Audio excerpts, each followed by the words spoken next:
Shoobity whoopity oobity whoopity oop-a-doo-dow.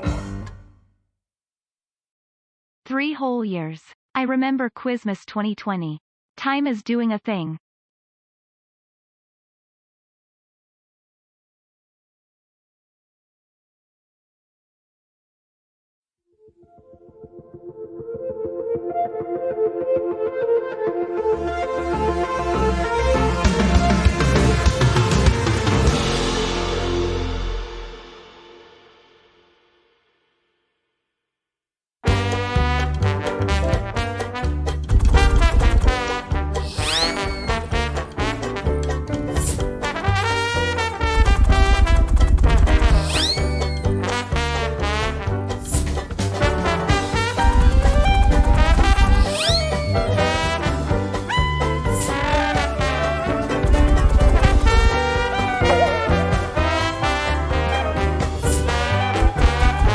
It's Distinction! Good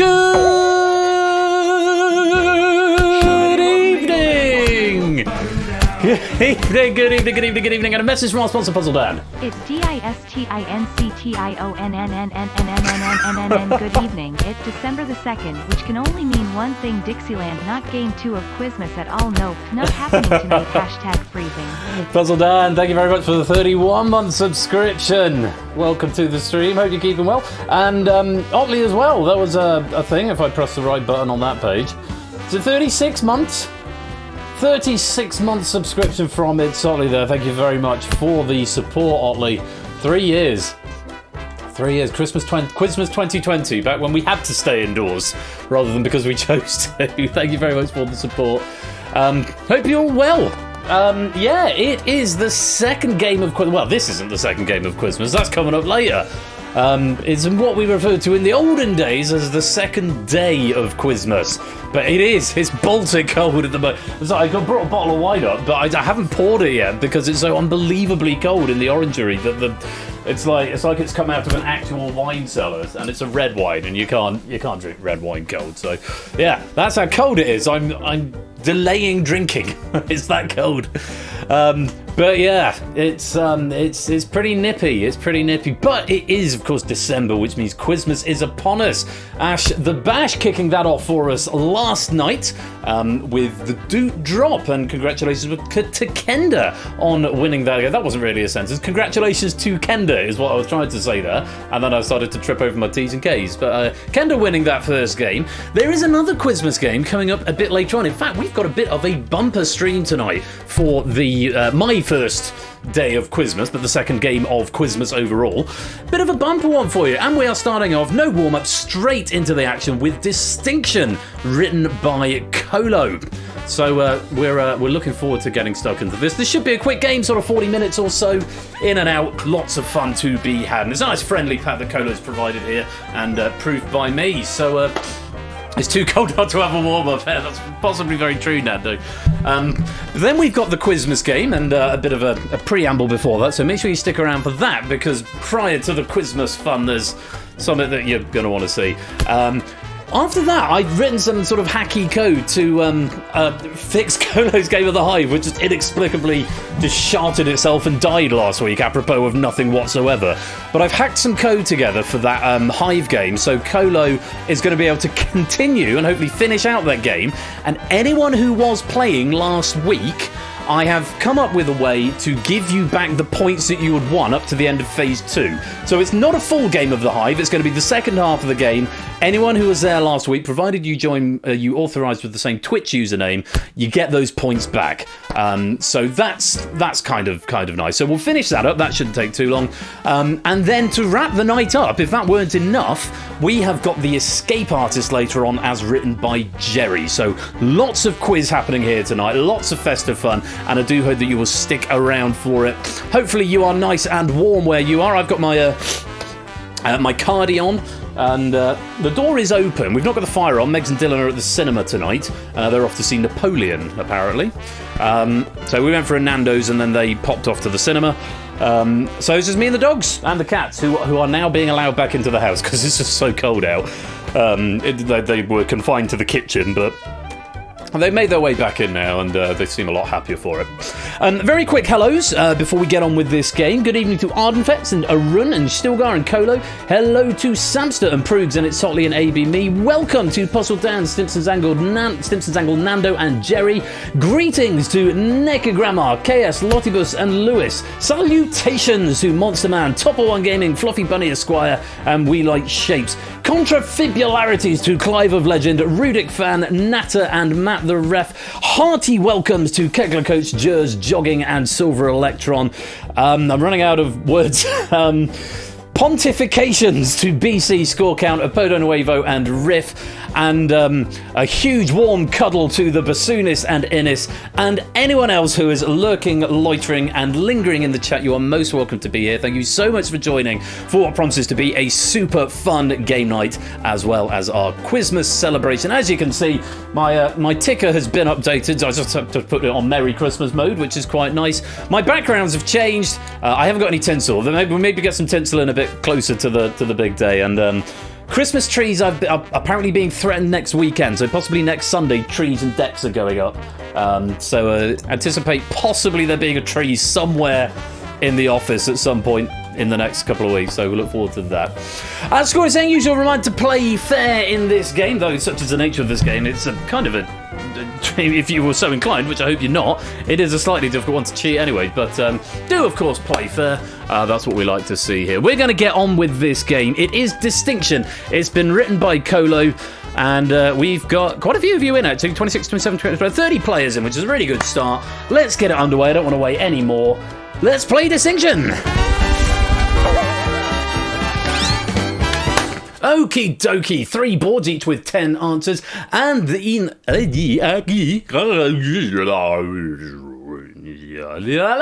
on each of these 3 boards there are exactly 10 answers. It's one of those ones where there are exactly 10, and you have got between you 1 minute to find them all. Yes, RoyalFlush.exe has stopped working. Yeah, sorry, I sort of had a brief crash then. I had a mini B-sod. You can only give me, individually, 3 answers, up to a maximum of 3. So the first one to find the answer will be credited with it and be awarded 20 points. So up to a maximum of 3. Once you've given me 3, don't bother typing anymore, because no more will be allowed. So if you get go for the obvious ones at the beginning, but you've got to type quickly. If you go for the obscure ones, maybe they'll still be hanging around. As ever, you can take 1 from each board, 2 from one and 1 from another, or 3 all from the same if your strengths lie on a particular board. But that is for you to decide. Additionally, there are 3 bonuses secreted on this board, on this wall, 1 on each board, and these bonuses are assigned at random and are worth an extra 10 points. So potentially, you could pick up 90 points in this round. But remember, there are exactly 10. You've got 1 minute. Whisper all your answers. Yes, secreted, that's the word. Whisper all your answers to Persephone's Twitch bot. Nothing in public chat, if you please. And I hope you're ready. 1 minute on the clock. And we are looking for the top 10 teamwork skills for the workplace, according to CV Help. Okay, the top 10 most popular vegetables in the UK by percentage of people with a positive opinion, and the top 10 richest cities in the world by number of millionaires. That is what we're looking for, and it's time for some wine. BC having a strong start. Those up to 50 already. BC picking up 80 points in the first round. Good lord. I think that's the highest opening round score we've seen. There are lots of variations on the left-hand board, I will add. I know it sounds vague, but there's lots and lots of variations, so keep pressing and guessing. You've got 30 seconds left, just under. Let's get some more points on the board. There we go, there's another one coming in for Samster there. He's got 2 now. Respectfulness and peas. And with that, you've cleared the right-hand board. Very well done. Still 4 answers, 3 answers, 2 answers to find on that. Go for those middle ones. There's still 3 on the middle board that no one has uncovered yet. 8 seconds. Okay, 2 on the left, 2 in the middle. Any more for any more? 4, 3, 2, 1. And there's the final whistle. Well, I have to say, you've done jolly well there. 26 out of 30 answers found between you. And BC, my goodness gracious me, I think that's one of the highest opening scores we have ever seen. BC picking up 80 points there, getting 2 bonuses plus a third answer in the shape of lettuce. Liz Truss's favourite vegetable. Blatant parsnip erasure. I like parsnips, I have to say. I'm a big fan of the parsnip. Let's go through these. First of all, the richest cities: Singapore, Shanghai, Tokyo, London, New York, Frisco, Los Angeles, Hong Kong, Beijing, and Sydney. So the top one there is New York with 340,000 millionaires, 724 centimillionaires, and 58 billionaires. God, it makes you sick, doesn't it? Tokyo, 14 billionaires there, but 290,000 millionaires. Frisco's got 285,000 millionaires, but 63 billionaires. So more billionaires than Tokyo, significantly more than Tokyo, but fewer millionaires. Then London, then Singapore, Los Angeles, Hong Kong, Beijing, Shanghai. Sydney was the lowest one there, only 126,000 millionaires. Eat the rich. In the middle board, we've got green beans, onions, potatoes, tomatoes, carrots, red peppers, peas, and lettuce.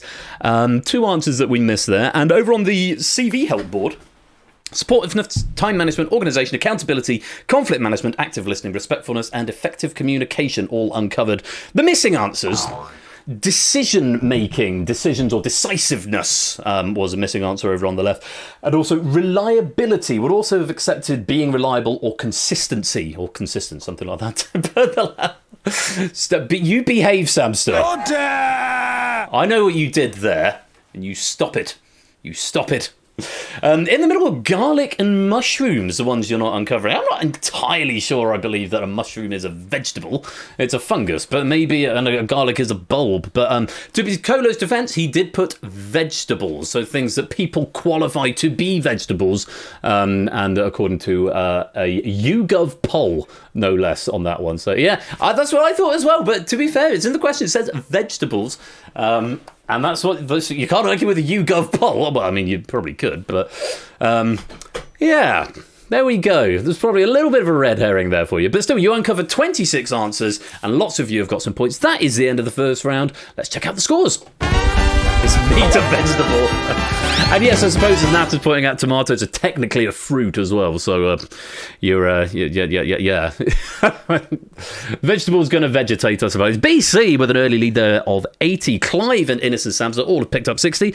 Arun's got 50. AB Me at Sotley and Jers on 40. If you want to join the game, incidentally, now is the opportunity to do it. You can only join in between rounds in this game. Fetz, Nando, Natter, Riff, Stimpson and Shapes all finding a single answer on that and picking up 20. Everybody else is yet to score. But don't worry, because we've still got plenty of time to get those points up. Not least of all in this next round coming up. If no one else is joining us, we'll stick with our 30 players and we'll play on round 2. Here we go. Oh, I love a perfectly symmetrical board. Beautiful, beautiful, beautiful. Well, not perfect. One line of symmetry, not two, which is a shame. But anyway, here we have another board. There are 3 boards in this round, and each board has got 5 answers. The objective of this one is to give me just one single answer to the board. But what you're trying to give me is the answer that you think nobody else is going to say, or the answer that fewest other people are going to say. So bear that in mind. But also bear in mind, all of the other people are also trying to think of the rarest answer. So sometimes the most obvious answer can be the one worth the most points. But if it is an answer that fewest people say it is worth big points, up to 50 available per board. And like I say, there are 3 boards in this round. We're going to start off with this one, and there are a lot of variations on this, on the answers for this board due to subsidiary stuff, is what I would say. So Kolo has been very, very generous here. But remember, I am just after one answer, so do think carefully and do watch your spelling, because I can't overrule spelling until I do the rebuild of this, which, to be honest, is probably not now coming until 2024 due to reasons of busyness. So lots of variations, but I only want one answer from you, and you've got 30 seconds to tell me one of the 5 major film studios that together control 85% of the US box office revenue.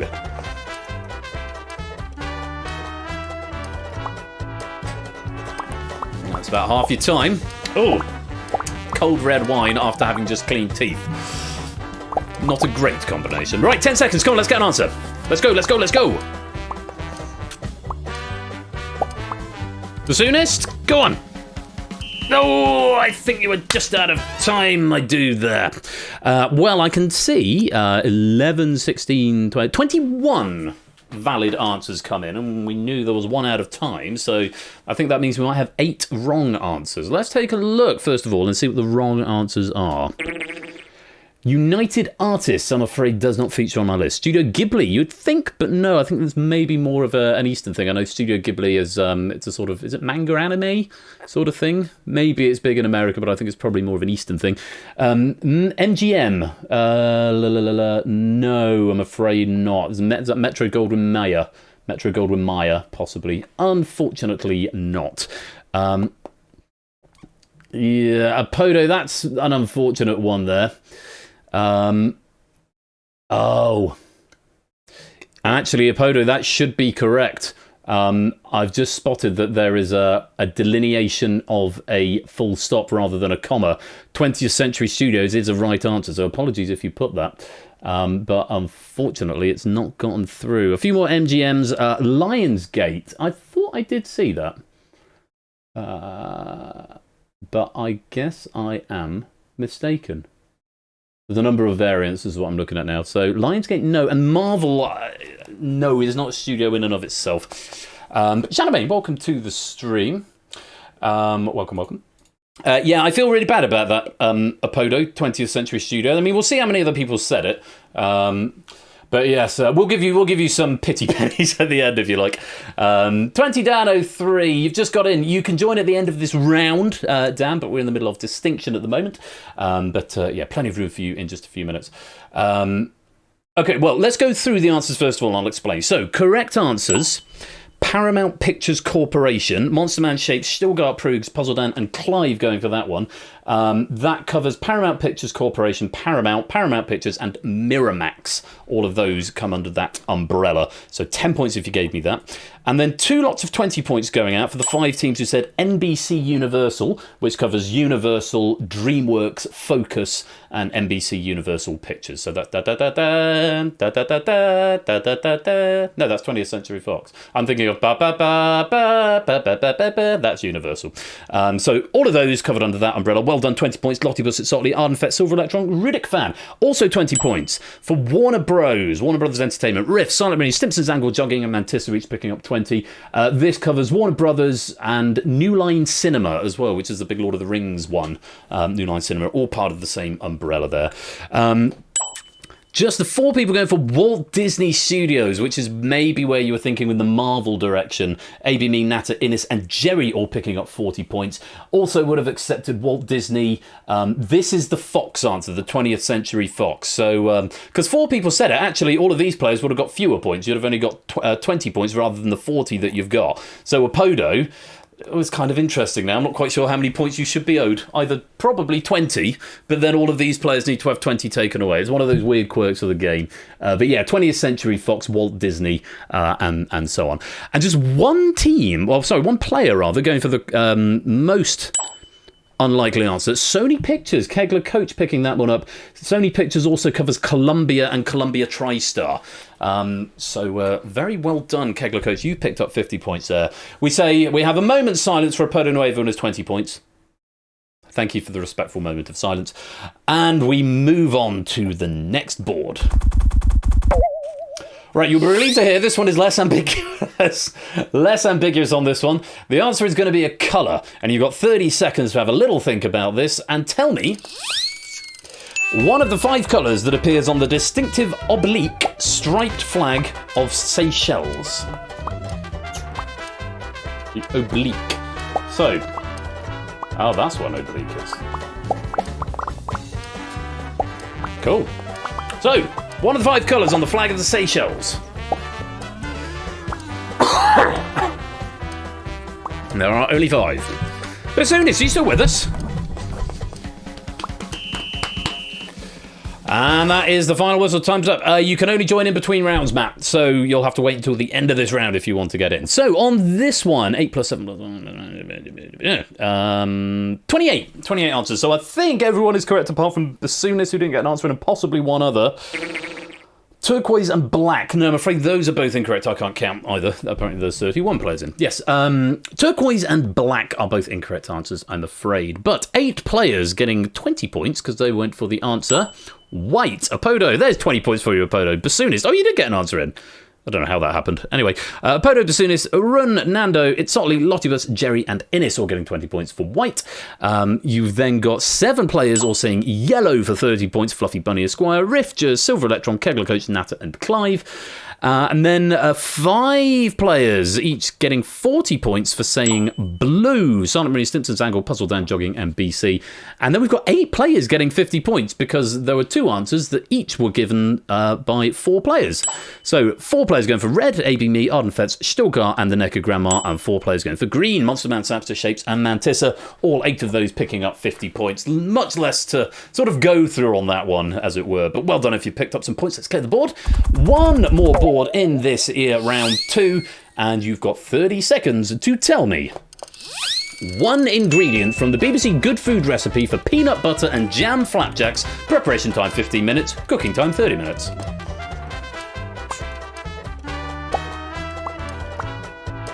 In case there was any good food, peanut butter and jam flapjack based confusion. Mantissa, welcome to the stream. Hope you're keeping well. Okay, the wine is growing on me. Jerry, there we go. A lovely sea of orange, like a desert, stretching out before me. We had Pony come round last night, and I drank a bottle of wine and a quarter of a bottle of port. It just sort of disappears. He drank 8 pints of lager, which sort of acquired. We're just having a good time and played some Worms, played some Catane, had some banter. But got a top 10 Christmas wines as well. We've got about 4. We did a Tesco shop last weekend, and we. I spent like 220 quid on alcohol. The logic being it's a sort of stocking up and sort of like lining the cupboard ready for Christmas so that when the big Christmas shop comes, which is always really expensive, we won't have to spend quite as much on booze. Yeah, a bit of Catane. And stocking up, as it were. Anyway, moving rapidly on. Peanut butter and jam flapjacks. Let's take a look at some ingredients. First of all, some wrong ingredients.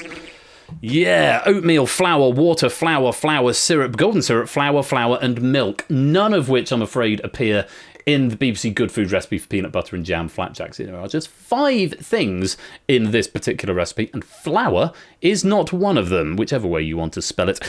So unfortunately, no points for any of all of yours. But let's go. What kind of inferior flapjack is this? No, milk is not in the flapjacks. I can say there is no milk in the flapjacks. I can tell you what there is in there. 10 players going for the answer that's in the question. Crunchy peanut butter, also accepted peanut butter. Riff, Basunis, Kegler, Fluid Fernando, Mantissa, Jerry, Necker Grandma, BC, Stotley, and Clive all getting 20 points for peanut butter. Not the next most popular answer, the other one that's in the question, but 6 players going for oats or rolled oats. Or milled oats would also have been accepted there. Well done. 30 points for Lottibus, Simpson's Angle, Dan, Innis, Jogging, and Proves. Well done, 30 points there. Now 40 points going out to the 2 players who said jam, which is in the question. Jam or jello or jelly or strawberry jam or even raspberry jam. All were acceptable because, yeah, that's in the recipe. That is one of the 5. So a run and Monster Man picking up 40 points by just regurgitating the question back at me. And we've got 2 players going for 50 points because each of them gave a unique answer. 1 player going for butter, or salted butter in this case. Samster picking up 50 points there. Very well played. And 1 player going for light brown soft sugar. Sugar on its own also accepted. And that's AB Me picking up 50 points. What a very interesting round. A couple of distinct answers coming out there. No answers eluding us entirely. We did cover all 15 answers over the course of that round. So let's clear the board and check out the scores. Yeah, only 2 players deciding to go with what was in the question. On the plus side, everybody is now on the board, apart from Sportsy, Mr. Vertigo, and Matt, who are only just joining us. Obviously, they're going to be on 0, but they've got time to catch up. Welcome, Mr. Vertigo. Welcome, it's Sportsy. Welcome, Matt, through the stream. Great to have you with us, and welcome to the game. Rudik Fan, Apodo and Waver on 20. We can think of Apodo as being on a spiritual 40, I suppose. Fluffy Bunny's on 30. Bassoonist and Proog's on 40. Silver Electron's got 50. Stilgar's got 60, as has Silent Marine and Nando. Naked Grams and Lottibus and Jers all on 70. Dan and Jerry and Shapes are on 80. Jonking and Mantissa and Riff and Natter and Fetz Let's all on 90. Monster Man, Kegler Coach at Sotley, they've all got 100. Simpsons Angle, a run, they're on 110. Clive on 120. And up in the top flight at the moment, BC currently on the bubble with 140. Innes with 150. Samps with 160. But it's AB Me who leads the charge with 180. 20 down 03. Welcome to the stream and welcome to the game. We've got another round before the final round, and I was hoping to finish this up by about now, but then I started late, so that's on me. Let's go to it. Round number 3.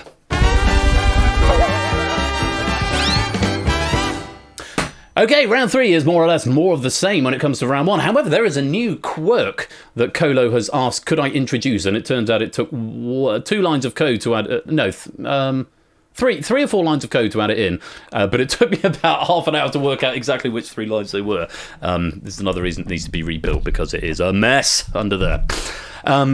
So, in this round, it's the same as round 1, except the lists are not... the lists are not exhaustive. In the first round, there were exactly 10, according to the criteria that you were given. In this round, there are more than 10 available answers. However, Colo has just picked 10 of them. However, to make it a little bit more friendly for you, because these could be quite long lists, Colo has asked that the answers are arranged alphabetically on the board. Rushmead, welcome. You survived. I wasn't sure if you were going to make it through this week. We'll catch up in a minute, mate. Hope you're well. So the answers as they are revealed will be alphabetical. Board 3 is sort of pseudo-alphabetical for reasons that will become clear. So an extra little help from Colo here, assuming my code works and I've actually remembered to flag it, which I have.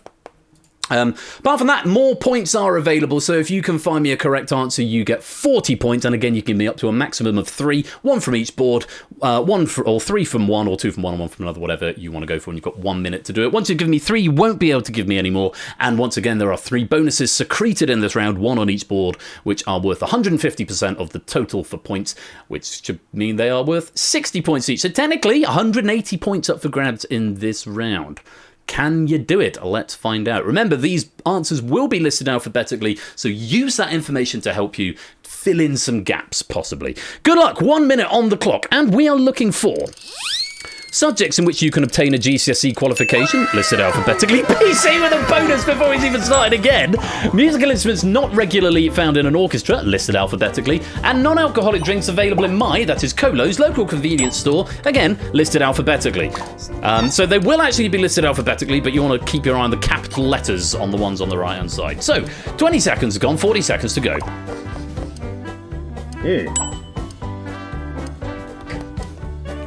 BC's not wasting anyone's time, just going straight in with that bonus question once again. There's another one, Monster Man finding a bonus. All 3 bonuses are now covered. So use those alphabetical arrangements to see if they can help you work out what is missing. 9 answers mystery. He's got 21 so far. Under 10 seconds left. And 2, 1. Okay, tricky set of boards there. 21 answers accounted for, which means there are 9 that you missed out. So not quite as high performing, but Conley picking up 140 points there. And Apodo's got 120. Yeah, dance is a real thing. Dance is a the school I used to work at, the school didn't go, so they've got a dance GCSE. It's very, very popular. Maths erasure. Yeah, no mathematics on this board. Let's take a look at the missing answers that you got, going from left to right. Food preparation, food technology, food tech, food prep, all of those would have been accepted. And statistics, of course, statistics. So not quite fully mathematics erasure there. There was a maths answer there, but for you it's Otley. But unfortunately, not the pure maths we were thinking of. But all the other answers there, comp sci, dance, language and literature, 2 different answers there. German media studies, PE and psychology. How many of those have I got a GCSE in? What a good question, I hear you ask. Comp sci, no, I've got a GCSE in IT, actually. I don't have one in dance, I've got one in music. I've got language, I've got literature. I have got German, actually, and I think I had like the core PE. You had to do some level of PE. So I've got 4 of those, and I've got an AS level in statistics as well. So, yeah. There you go, that was fun. Musical instruments not regularly found in the orchestra. Ones you missed, bagpipe. Imagine getting bagpipes in the orchestra.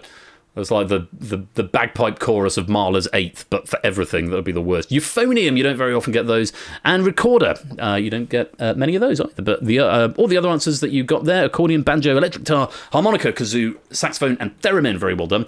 And non-alcoholic drinks available in Colo's local convenience store. Hello, it's Sportsy. Welcome to the stream. No, you do get piccolos. You do regularly get piccolos in an orchestra, so that wouldn't have been a valid answer. I think you missed Belvoir Elderflower Cordial, or some form of cordial is what you're looking for. Heineken 0% alcohol-free beer.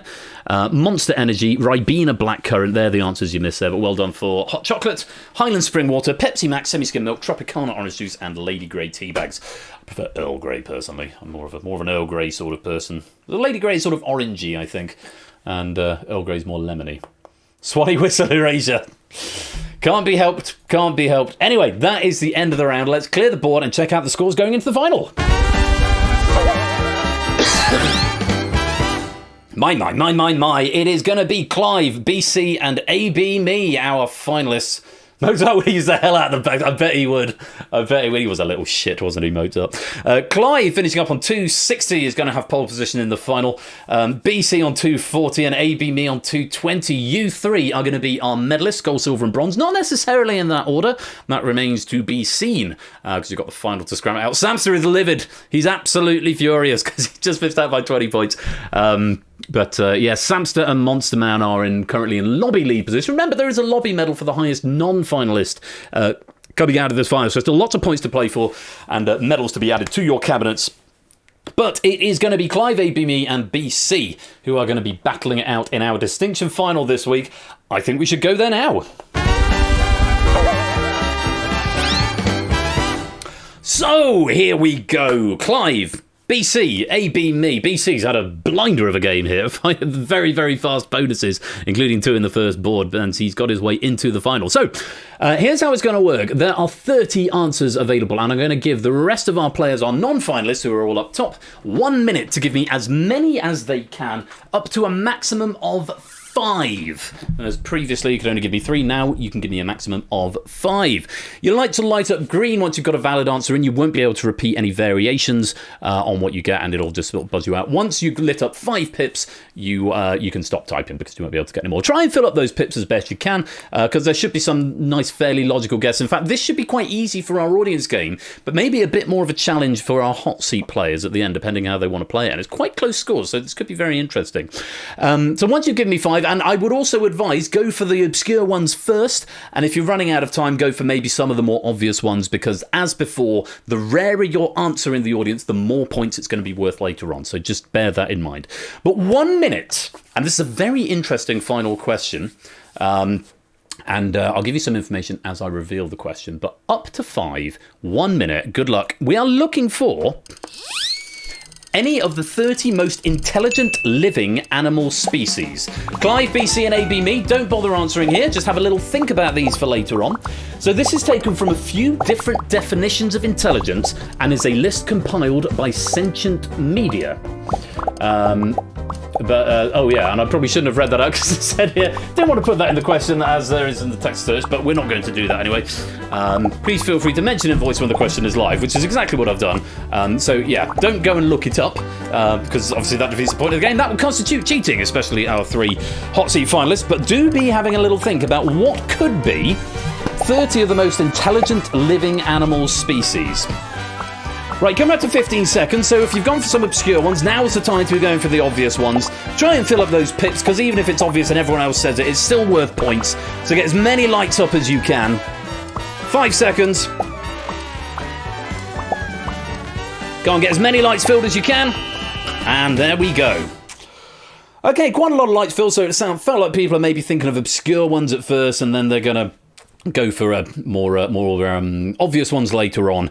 But I can tell you, because I always do at this point, and it's very interesting. There are 9 distinct answers. Not really, Clive. I should probably type that because, again, you're on mute. Just don't Google the source I just read out. Lol. And the usual thing that I'm about to say, Also, check spelling before submit. Yeah. Yeah, obviously he didn't hear it, so that's why it's a lull moment. Check your spelling, hot seat finalist, because I can't overrule it. But there are 9 distinct answers up here. 9 answers that nobody in our audience game gave us. So, we're going to go left to right and then right to left. If you can give me a distinct answer, you keep your score. If anyone in our hot seat game has said it, you lose 5 points for every person who did say it. Yeah, you lose 5 points for every person who did say it. If it's wrong, you lose 100 points. And if more than 20 people said it, you also lose a maximum of 100 points. So that's the long and short of it. I hope you understand the rules. Good luck. 9 distinct answers available. So Clive playing on mute. He's the thing he does. But we love him for it. Clive, you're answering first. Any of the 30 most intelligent living animal species? First answer, please. The crow. The crow. Well, we always talk about the crow being clever. Is it actually? It is. Great answer. Really good answer there, Clive, to start you off. How many people said crow? I did say that. Most of that is Noel Fielding. 8 people going for crow. Okay, not too bad a sight. You lose 40 points there. You're tied with AB Me, but he, of course, has got to go in hand.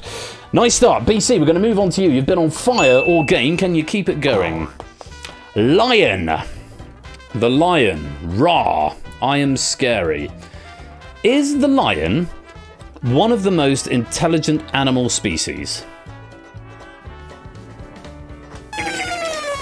No, I'm afraid it's not. Funnily enough, we had a different question in here before, and lion was a valid answer, but we changed the question. That was the last minute tweak I was doing. We changed this question over, and I'm afraid lion is not a valid answer. You lose 100 points, but don't worry. Depends what happens with the rest of the players. Can we play that cue instead? How do you annex a question? With great difficulty. Let's move on. AB Me. Think carefully. Your first answer, please. Who's going to tell the... certainly not me. The elephant, as in Nelly. Elephants, great big ears. And a great big nose as well. Wait till he goes to sleep. Is elephant a right answer? Yes, it is. Good answering there, AB Me. The elephant is one of the 30 most intelligent living animal species. How many of our audience went for elephant? Let's have a look.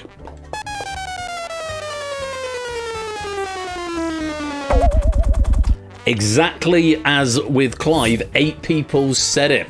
So, 140, 180, 220.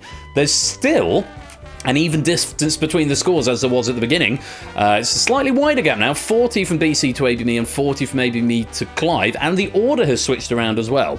But you've all got to give me one more answer, starting with AB Me. AB Me, your second answer, please.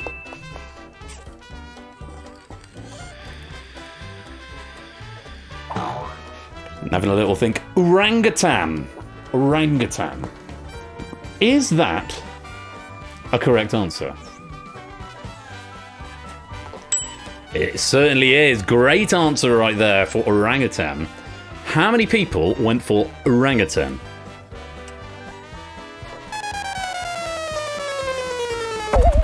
Just the 5. Down to 155, so you're banking at least a silver medal here, AB Me. Could be a gold, depending on how Clive goes. BC, it's just for bragging rights at this point. Although, of course, if you get a very, very low score, Clive could drop below you. You could still pick up a silver. I think gold is beyond the reach now, but if you give me a good answer here, BC, there's every chance you might get a silver. Let's take a look at your second answer, please. A snake. Snakes. I used to have a snake. I might have mentioned on stream once before. It was called Mozart. And he was a rat snake, or possibly a corn snake.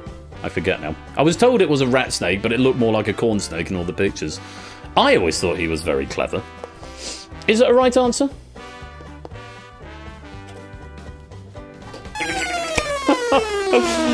Oh, after such a strong start there, BC. It's not ended well there, has it? That's 2 wrong answers, and I'm afraid you're down to 40. But don't worry, because you brought 240 into the round.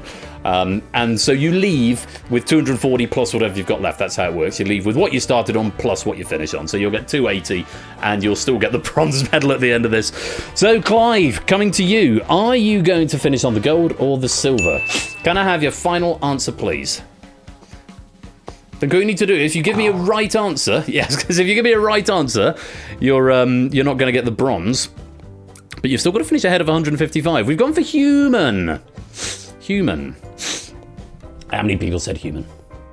Or is it right? I'd like to think it's right. I hope it's right. I don't see any elephants making interactive Twitch games.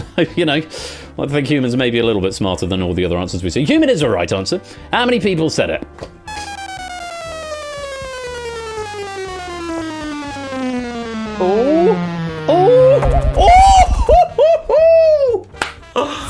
Oh, that's a noise I've not made before. 13 people said it. Which means, Clive, you lose 65 points and you finish on the same score as AB Me. It's not a tie, and well, it is a tie, but when we have a tie, you're welcome for making it exciting. When we have a tie, we do a count back, and I think it's whoever had the most points coming into the round takes priority, which I think was Clive, if memory serves. But what an exciting final there. That is the end of the final. The bronze, I think, is going to BC. I think the silver's going to AB Me, but our gold medalist is Clive. Yes. Well done, Clive. Very well played there. It was a bit scary. So one more person that said humans, then you'd have dropped down into the silver medal. So bad luck, AB Me, but you do still take that silver medal away. And, of course, whatever you started the round with will add what you finish the round with. And that will be the pennies. And then the penny multiply count is something. Yes, it is. Times it by 3. So whatever your score is, times it by 3, and that's your payout for the day. Let's just go through all the answers that you could have said and who said them in the audience. So humans, funnily enough, not the most popular answer. There were 2 more popular answers than humans, but 13 of you going for that. Dolphins was one of them. 21 players going for dolphins. That's almost all of you there. And 14 players going for dogs. So they were the 2 answers that were more popular than humans, which people decided not to go for. Moving on, octopuses. 9 players went for octopuses. Very good answer. Crows, which we had earlier on, 8. Cats was there, but not lions. Cats, 12 players going for cats. Pyro Pygmy, thank you very much for the 28-month subscription. Hope you're keeping well, my dude. Stick around for Quizmas fun coming up in just a few minutes' time. But yeah, 12 players going for cats. Elephant we had earlier on, 8 people going for it. Ravens, we had crows, but ravens also there for 5. Good answer if you gave me that. Orangutans we had earlier on, 5 going for that. Great answer if you gave me gorillas. Just 3 players going for gorillas there. Bassoonist, Kegler and a run. 7 players going for horses. Very intelligent horses. Chimpanzees. Also 8 players going for chimpanzees.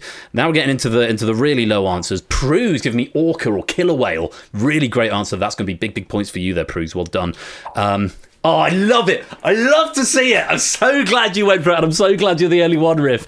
Yes, raccoons are, of course, there. They're like little burglars, aren't they? They must be clever. And Riff, the only player, and there's the emoji, the only player to go for it. Fantastic, Riff. You've got to get big points for that as the only one to go for it. Yes, raccoons, of course, are there. Rats, 3 players going for rats. Rats are super intelligent. You see people, normally in Europe, I think I've seen them in Poland, people carry them around on their shoulder. They keep them as pets, and they're really cool, rats. One of our cats brought one in the other day. Blissfully, it was already dead at that point, not running around, but they're really hench. Really hench. Nothing from my present. Nothing! Paid for everybody there. Rats was a good answer. Jogging, what an answer there. Ants, yeah, just the only player to go for ants. Silent Marine, welcome to the stream. Great to see you. Yes, ants, super intelligent. And they can lift 18 times their own body weight or something like that. Good answer. The bonobo also accepted. I think, is it bonobo chimp or is it bonobo ape? Where are you? Bonobo. Oh, I needed bonobo apes. I did need the word bonobo specifically rather than just ape. But Stimson, Innis and Apodo going for that one. Great answer there. African grey parrots. I think I did just accept parrots on its own or African parrot. But yeah, 2 players, Rudic Fan and Shapes going for that. Great answer. 2 for giraffes. It's Sportsy and Mr. Vertigo. And 1 for bees. Nando, great answer there. Obviously got the hive hanging on from the mind. Of course, we'll finish that hive game off later on, but bees just the only player to go for that one.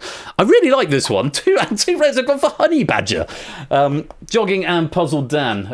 It did also accept badgers on its own, so maybe you went for badger rather than honey badger. But yeah, the honey badger, one of the 30 most intelligent animals. And now we're into the pointless answers. Sorry, the distinct answers. This is distinctly distinct from pointless. They're not pointless answers, they are distinct answers. Pigs. No one going for pigs. They're much bigger than you'd think. A pigeon. There is a pigeon in your bank account. Squirrels. No one going for squirrels there. Wolves. They're very clever and not the same as dogs. Deer. I think it was that. Also accepted reindeer or red deer there. Llamas, from where we get the wool. Didn't accept pig for pigs. Seems really. Yeah. Bad luck on that, Sam. Because it's a short one. I've just double checked it. It's got pigs and pigs. This was a replacement question, so I didn't thoroughly proof it before it went in, so that's my bad. But yeah, the two answers that were down on that column were pigs and pigs. And because it's only 4 letters long, pig wouldn't have gone through the spell check. So apologies for that one. Have a moral point. Llamas, all good. No one go for that one. Koalas, which are not actually bears. They're actually a member of the raccoon family, I believe. Hyenas, also kind of pseudo-dog, but not really. And this one may surprise you. Spiders. Most intelligent of all animals. Or it's certainly in the top 30. That is the end of the game. Let's check out the final scores as we wrap this game up. Well, it's Clive who takes the gold, 415. AB me have the silver, 375. BC slipped down a little bit, but still takes the bronze with 280. And it's Innes who has the high score in the lobby. It's possible Samson might have gone past it if pigs had been accepted, but unfortunately, Innes has beaten you to the punch here, Samster. But you still get 325 pennies times by 3, or 325 times by 3 pennies. But it's Inca who is going to take the lobby medal tonight. Very well played indeed. And can I extend my enormous special spicy mould thanks to Cola for a lovely pack of distinction. It felt a little bit different from games perhaps we played in the past, and had a lot of fun with that, and I hope you did as well. Lovely to see so many of you here. We've got 52 in the audience. I can't even do the maths. 26, 7, 8, 9, 30, 1, 2, 3, about 34 in the game. And we have got another Quizmas game coming up very, very shortly. I am going to go for a break for about 3 minutes. So if you're subbed, you won't see adverts. If you're not subbed, you will see adverts. But don't worry, we won't start the next game without you. And I'm going to tell you now, before we get into the business of the Quizmas game, I invite you to stick around at the end of the ad break for a little something different before the quiz will commence and the calendar gets opened. What could he be talking about? You'll have to wait around to find out. That will all be going on in about 5 minutes' time. Congratulations again to our winners. Thanks again to Colo. You have been playing Distinction. I will see you for even more fun and games in just a few minutes' time. Thanks for playing Distinction.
And there's a distinct bonus for you. 231 pennies if you type distinct 231 right now.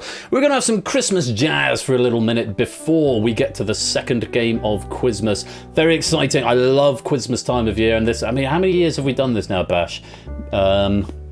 2020 probably the first. 20. So this is the fourth Quizmas. Good lord. Chrono Blazer, Pyro Pygmy, welcome to the stream. Ash, welcome to the stream. Yeah, a few years now. And something I haven't mentioned is, of course, every Quizmas game has got a prize associated with it. So do stick around. Some fabulous Quizmas prizes could be coming in your direction. That'll be happening in a few minutes' time. So you're going to want to stick around for that.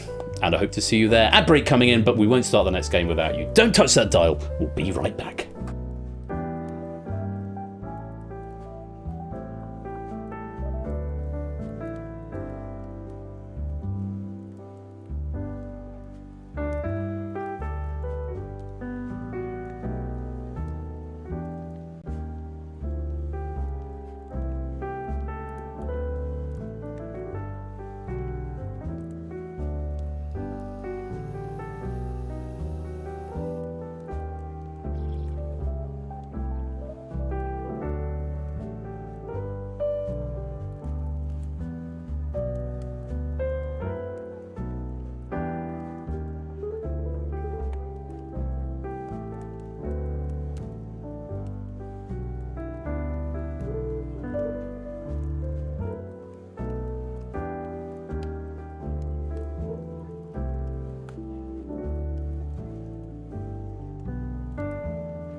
Was a month before Christmas, and all over Twitch, our players were getting a festive itch.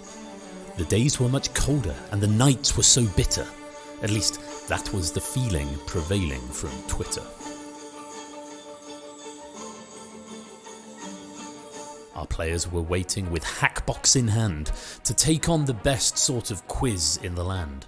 The sort that had mystery and prizes and cheer, and often were more than how they first appear.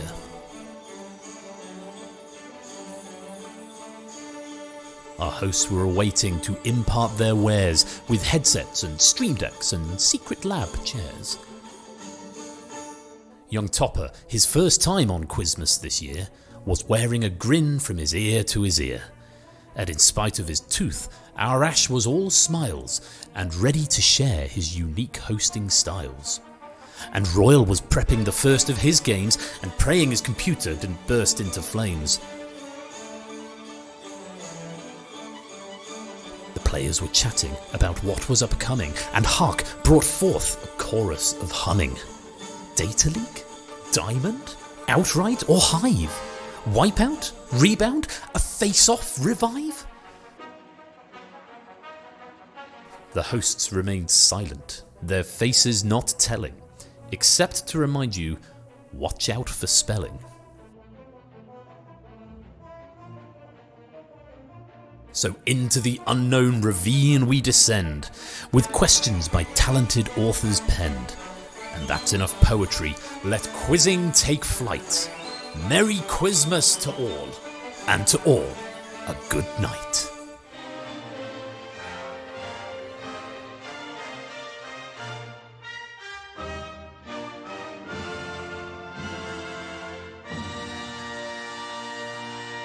Hooray, it worked! I'll take fast ways to get your stream muted for 1,000, please, Ken. So yeah, that will that will probably end up getting muted, but I'll chuck the thing into the Discord after the stream. Yeah, it's truly Quizmas. I just want to write poetry. I don't know why I keep making interactive quizzing games. I just went, Ben, we know you just want to write poetry at this point now. Let me just come out of studio mode because it slightly frightens me. 7 out of 10, you never grin. I'll take it, Topper. I'll take it. Yeah, so that was about 40 minutes before I went to Nando's. I thought, that'd be a really good idea. So it's sort of written, recorded, edited in 40 minutes. So if the levels were a bit off, then I beg your pardon. If I had a bit more time, I might have thought about it a bit more thoroughly and maybe done some video and stuff to go with it. But throw that at the screen, that'll do. Yeah, that was sort of a fun little evening project. So it feels very Quizmasy now. Brand new Halo, Not a Cat Flyboy, welcome to the stream. Lovely to have you here. Thanks, Fet. I mean, it's just a visit from St. Nicholas, isn't it? Which is, and I did last year on Ash's Outright, which I think was the first game of Quizmas last year. I did something similar in round one, so that's now a tradition. There's a Royal writes a festive poem at the start of Quizmas. So, yeah, there it is. Lots of traditions associated with Quizmas that are coming up, but I'm glad you enjoyed it, and thank you for bearing with me. It's the second game of Quizmas, and very exciting. So it is, of course, Doot dropped yesterday over on Bash's channel, who... if I give you a shout out now, Bash, then later on I can give Topper a shout out because it needs to cool down for like half an hour in between. So if you're not following Ash yet, go and do so because he is one of the 3 legs of Quizmas and he is going to be streaming Quizmas games Wednesdays and Fridays at 8 PM GMT over on his channel, twitch.tv/80_Bash. And he started off yesterday and he's picking up again with the 3rd day on Wednesday. I want to say there's no one before that. I think Ash is Wednesday. Topper then Thursday. I'll give Topper a shout out a bit later on for games 4 and 5, sort of a double bill. I think I've got a double bill coming up in a couple of weeks on one stream, double Quizmas games, and then Ash picking up again on Friday, and then I'm back next Saturday. So it'll all work out. There's 16 games across the whole gamut of the stuff. So. Just to mess with us. It could be fun. Well, we are at game number 2. So Kenda winning on Duke Drop last night on Bash's channel.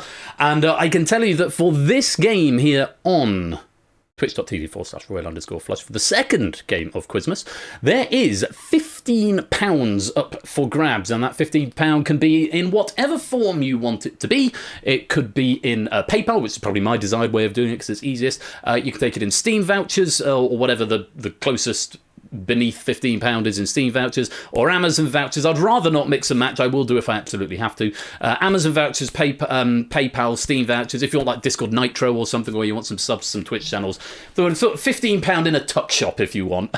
Think of it like that. So, but I'll get in touch with you afterwards, and that is what is up for grabs for the winner of this game tonight. Yeah. That's all very exciting. One rule that we do have for Quizmas, because it is the season of giving, prizes are limited to 1 per player across the whole gamut of Quizmas. So if you win all 16 games, you're still only going to get 1 prize. And so what occasionally happens as we get further down the line is that prizes start getting delegated down the line to the sort of the highest scoring players. So hopefully there's lots of opportunities for lots of people to win, but there will only be 1 prize. And I think the prizes are all of a similar sort of form this year, with possibly 1 or 2 exceptions. So, yes. Yes, and we're not doing the pick and choose. But that's the reason one of the reasons I've done the sort of tuck shoppy thing where you can sort of, rather than arbitrarily saying this game is going to be, PayPal and that game is going to be Steam vouchers or whatever, as I sort of let you choose, and I'll just put the value on it. So, any thoughts on what my opening Quizmas game is going to be? The second game of Quizmas. What do we think? What do we think we could be having here? Bear in mind, we've had Distinction, and we've got the Escape Artist coming up later. Doesn't necessarily exclude them from this, but that's a sort of a light game and a slightly heavier game. Where are we going to start, do we think?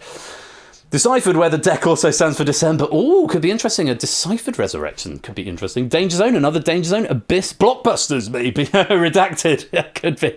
Yes, come on. Redacted's one of yours, Ash. I wouldn't take that. A quiz game, yes. Wiki Walker, maybe. Dog Eat Dog, Steeples. It's one of these resurrections that people are thinking might be coming in. Cheap, The Purge. What would Ash write? The Purge, then.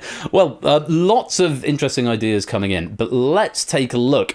As we open the door to day number 2, or game number 2, I've got to get used to that nomenclature. Google that, a thought from Kegler Coach. Well, let's find out if any of you are right. As we open the door of the second game of Quizmas.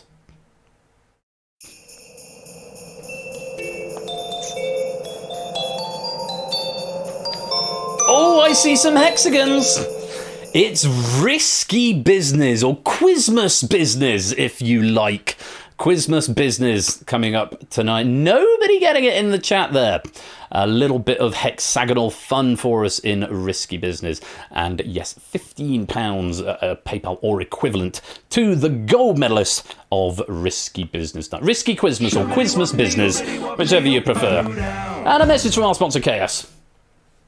Risky Quizmas. Risky Quizmas, if you like. I think I said to Ash, Ash actually, who's authored this pack, I should add, as I pan the camera back out. Yes, Ash has authored this pack, and thus continuing the tradition of the hosts write for each other's games. I think I'm writing for one of Topper's, and I think Topper's writing for one of Ash's, so it sort of all goes full circle a little bit, if memory serves. So Ash has written this pack. It's got a subtle little festive vibe to it. We don't want to overdo the Quizmas, the Christmas trivia too much, because we've got a lot of games to get through, so there's just a sprinkling of snow in this game, but it's been written by Ash and is suitably festive.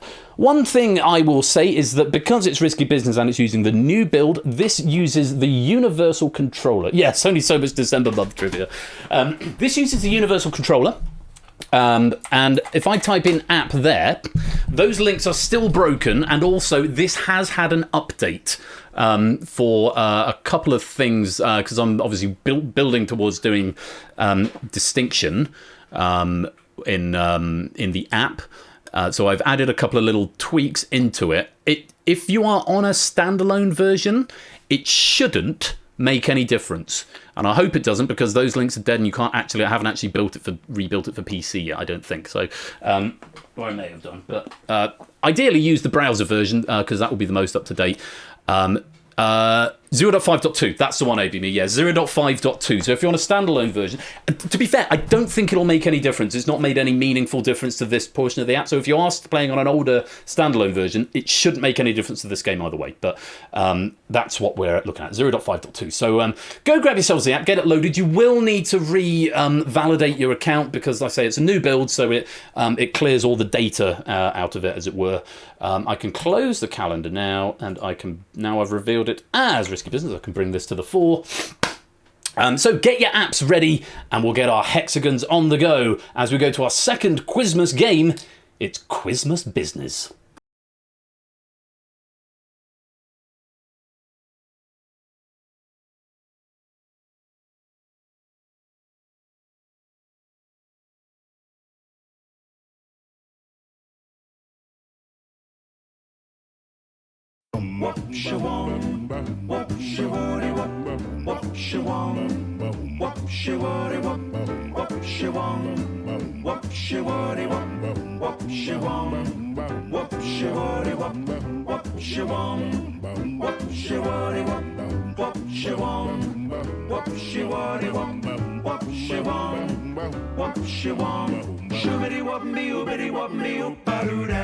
It's Risky Quizmas Business, and if you want to come play, That's how you do it.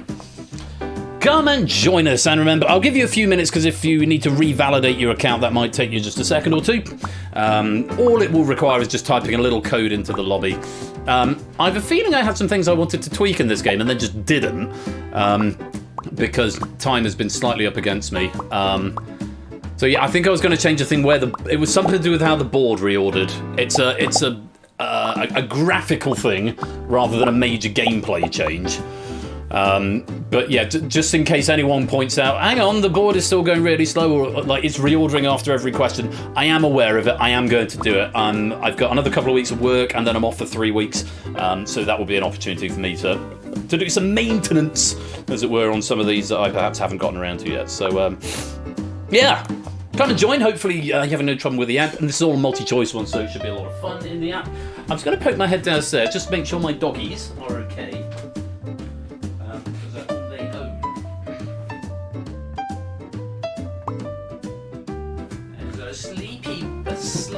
Sleepy Daniel on the sofa. He's so sleepy. Such a sleepy dog. I'll invite him up in a bit and he can come and say hello. He's going to make the special summer edition of TV quiz shows. Well, I'll start by saying it's not just me in the office. There's a few people, but actually, most of the devs team are off a good chunk of time. There's quite a number of people taking 3 weeks off, but it's been a busy year. There's been a lot going on, so I'm looking forward to some time off, and there's a few things actually that are going on. I mean, apart from all my usual Christmas fun and games, I've got a concert next Saturday with one of my choirs. I've got 2 carol services on the weekend of the 15th, 16th, 17th, one on the Friday, one on the Sunday. I'm conducting and playing at one, and I'm singing at another. Then it's sort of the first week off, and because Megs is off as well, and I'm going to whisper this, not because he's watching, but it's my dad's 60th on the Tuesday, and because there's 4 of us, there's 4 siblings, and my older brother Andy, he's recently moved, but he used to live like 2 doors down from Ash, up in South Yorkshire. So he's about an hour from my parents. My sister's about 20 minutes away, but my brother's in Kent, and he's about 4 hours away, and I'm about 3 hours from my parents. So we're sort of all over the country, and it's very rare that we all get together, and it just so happens that we all can. So we're surprising my dad by all sort of descending on my parents for a couple of days. Well, certainly we're going for a couple of days for his 60th birthday. So that'll be really, really nice, and I'm very much looking forward to it. But it's a big secret. He doesn't like surprises, so he's going to love it. So yeah, all big fun. And then obviously usual Christmas stuff. I'm going to my we've got a bit of a house full on Christmas Day. We've got about 9 people over on Christmas Day. And then I'm going to my younger brother's in Kent for Boxing Day. We've got a Christmas party that we're having here on the 22nd of December. We've got no plans for New Year yet, but I'm sure something will come up. So yeah, it's just flat out for December. So I'm looking forward to a bit of time off. My goodness gracious me, that's a lot of people, isn't it? The lobby's limited to 40, I hasten to add. Which means we've got room for 1, 2, 3, 4 more, which I'm going to give them a chance over the course of the rest of the game to join, because I don't want to accidentally break the software. If anyone has not managed to get in, who's expecting to be in, please speak now or forever hold your peace. If not, I think we're going to get on with this game. It is Quizmas Business, as written by our great friend Ash the Bash. Lots to like about this pack. Plenty of nice accessible trivia for y'all, with a sprinkling of festiveness to boot. So, I think we're all ready to play. Let's get on with it. It's Risky Business. Round 1. Strap if you want to join midway through, that's where it is. So, £15 online equivalent to get to the, if you can win tonight. Can't get asked for a room code. Yeah, there's a room code there. ZKXG is what you need. It was. I'm fairly sure it was on the screen for the last 3 or 4 minutes. Give it a go. I'll give you a few seconds just to try and get that in, Rudkey fan. ZKXG. Yeah. Just type that into as the room code with a name, and then it'll ask you to validate who you are by typing something into the chat. Whether you're on your phone or a browser, it should be much of the same. And there's some more instructions on the app. Let me tell you all about round 1. Oh, there we go. Rudik fan, you're in. Yeah, ask for a room code. If in doubt, look at the screen. It's sort of a good rule to see if the room code is there. So if you type in that code now, Rudik fan, just type it into the chat to validate who you are. Hey, and there you go. Pop. Splendid, splendid, splendid. Round 1. Bum, bum.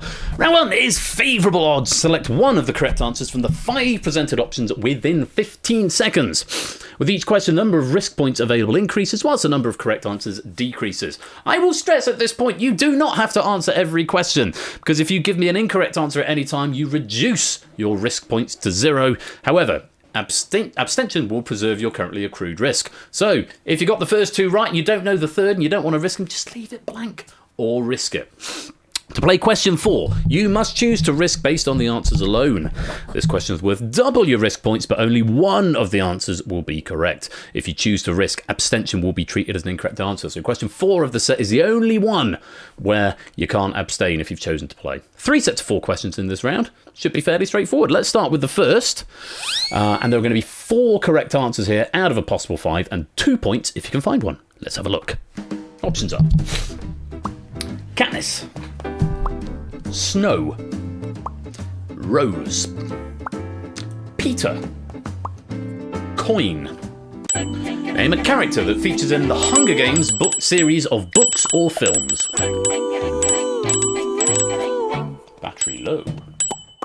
Change the batteries over.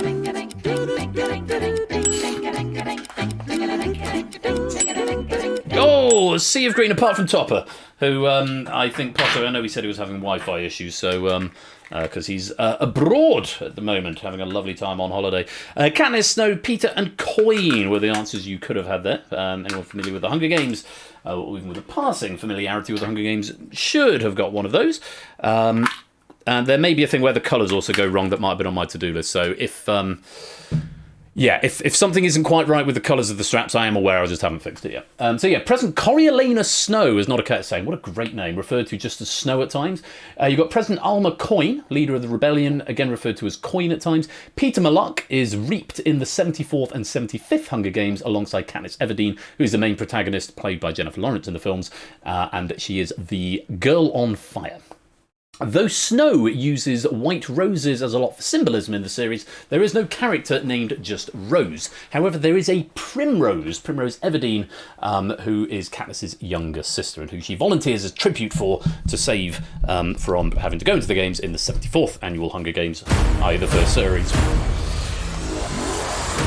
Viva Suzanimal. Let me try that again. Viva El Suzanimal, I think is probably the splitting of that. Viva El Suzanimal, thank you very much for that follow. Welcome to the stream. Having an argument about Uno with the family. That sounds like a very wholesome thing to do, Topper. You are forgiven. Thank you for that follow. Viva El Suzanimal. Welcome to the stream. Most players getting 2 points there. Let's go on to the next one. 3 correct answers available here. Plus 2 seconds. The what now? Oh, yeah, they're on Uno. Moving on. 3 correct answers here, 3 points if you can find one. Options are. Remember, you don't have to play if you don't know. Nana. Snowball. Figaro. Fluffy. Muffin. Name an animated pet cat.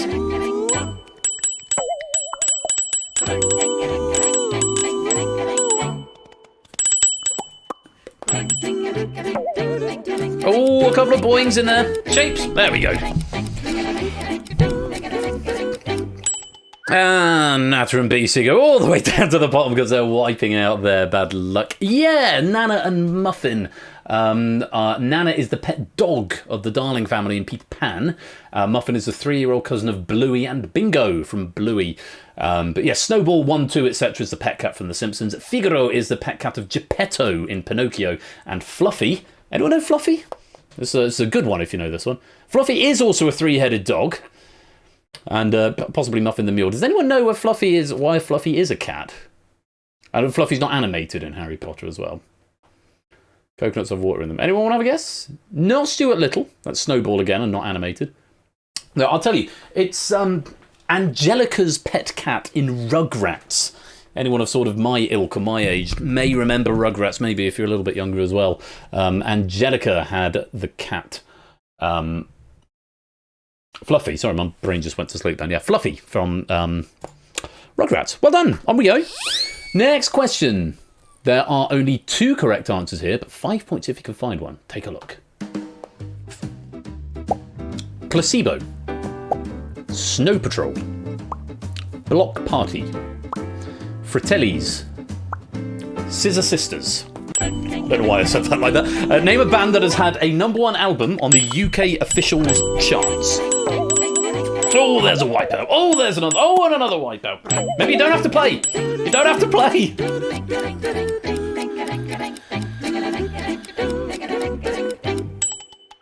And remember on this one, if you get it wrong on this one, then you can't risk on the next question because you need to have some risk in order to be able to risk. That makes sense. Yeah, I don't know why I said Scissor Sisters. It's Scissor Sisters, but which was one of the right answers, as was Snow Patrol. Snow Patrol, Eyes Open for 151 weeks. That's a lot of weeks. Scissor Sisters for 131 weeks, and Ta-Da for 55 weeks. Block Party, the best they got was #2 album, A Weekend in the City. Fratelli's best was a #2 album, Costello Music, which I thought was their only album actually. It's one with Chelsea Dagger on it. And Placebo, their best was a #3 album in 2022, Never Let Me Go. So if you went for any of those, I'm afraid that's a wrong answer.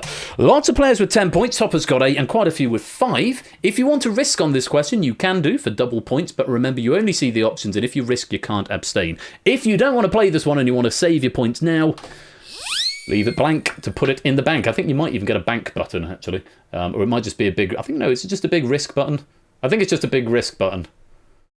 Yeah, and if you want to bank, leave it blank. Anyway, options are Nebbia, Pluie, Schnee, Granizzo, Slud. Bank or risk, 7 seconds.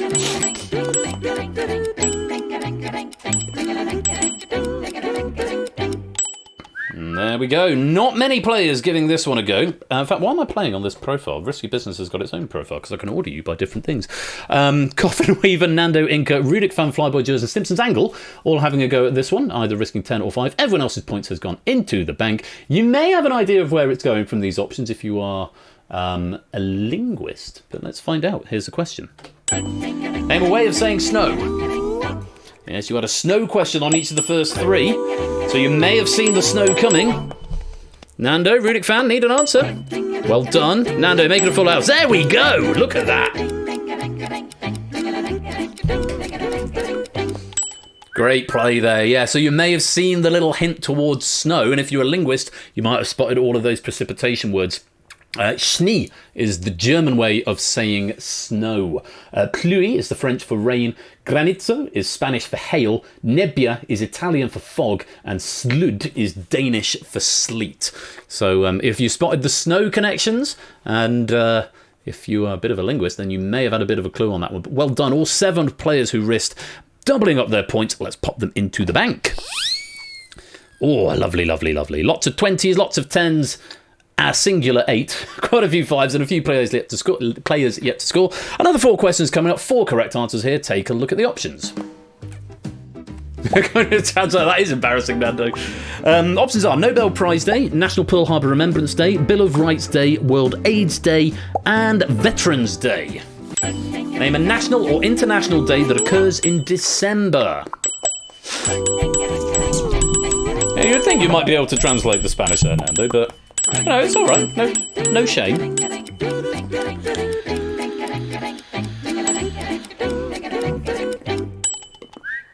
And 20 down, 03, just out of time, and a run. That was the wrong answer. The one wrong answer. Veterans Day. There's November the 11th. Veterans Day. World AIDS Day is the 1st of December. National Pearl Harbor Remembrance Day is the 7th of December. Nobel Prize Day is the 10th, and Bill of Rights Day is the 15th of December. Most players getting some points there. Well done, well done. Let's go on to the next question. 3 correct answers here. 3 points if you can find one. Options are... Oh, excuse me. Britain's Got Talent. Pop Idol. World Idol. The Voice. The Masked Singer. Name a TV show presented by Ant and Dec. That's which is very kindly missed I'm a Celebrity off here, which is the one that's live at the moment.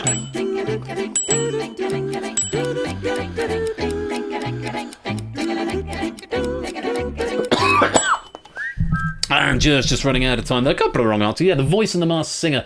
To my shame, despite the fact that we do one of those, I can't actually remember who hosts The Masked Singer.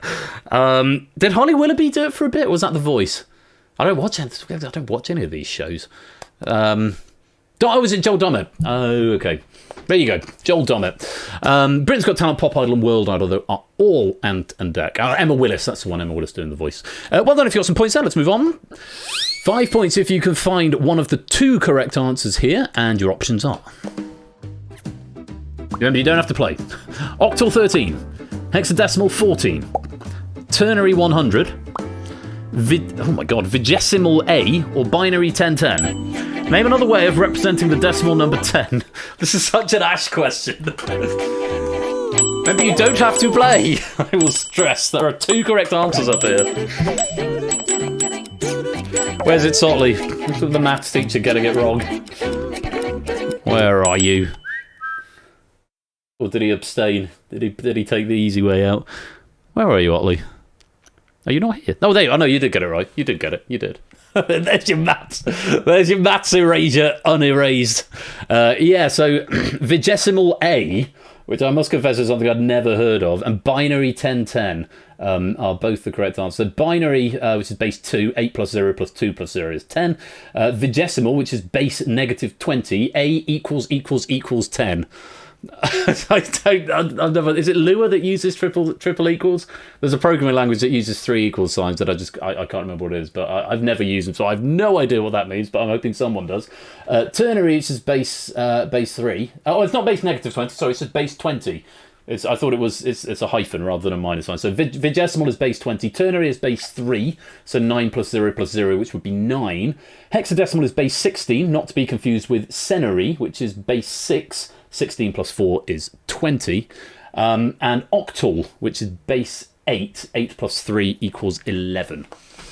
I just about got my head around what the question was asking about. I didn't do binary at school. When I did GCSE maths, we didn't even touch different base numbers. So it was completely alien to me until I started playing Catane, and then there's modules that have different bases. All of a sudden, I'm like, no.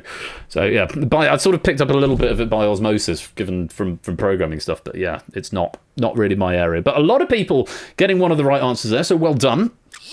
Next question, you just get some options. There's only one correct answer, and if you want to risk, then you need to press the big risk button. Otherwise, we'll put your points in the bank, and remember, if you risk, you cannot abstain. Good luck!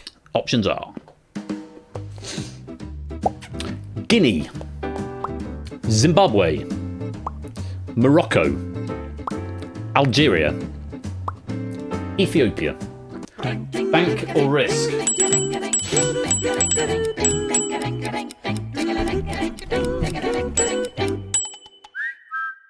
Now, have you seen what the hint is for this one? Quite a few are giving it a go. A variety of points, 10s, 8s, 7s, 5s and 3s all risking on this one.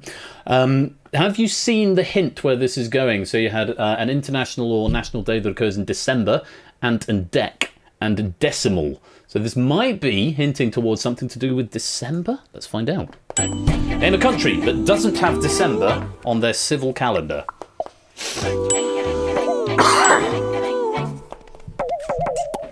Oh dear.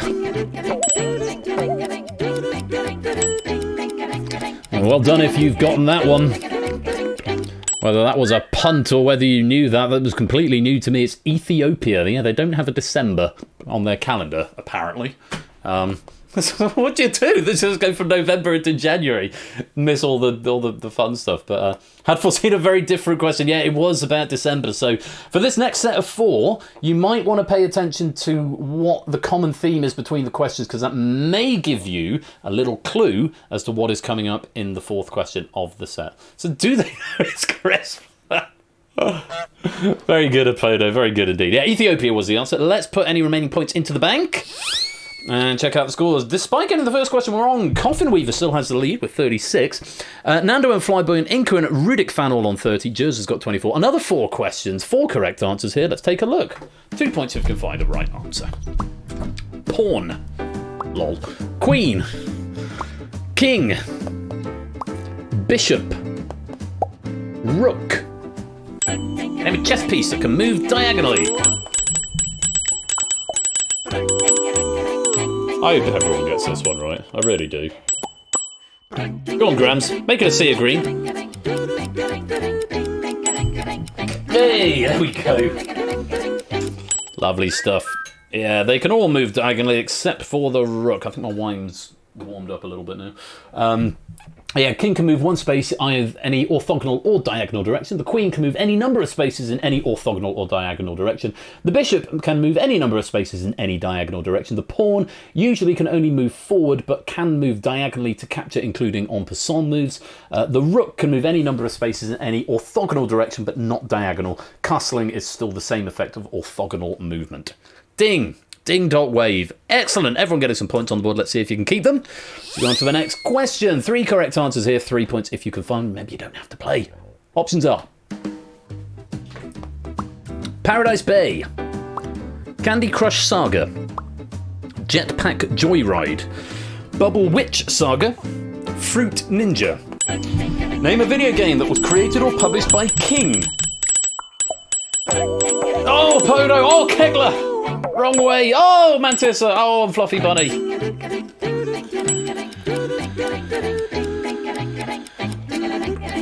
Flyboy.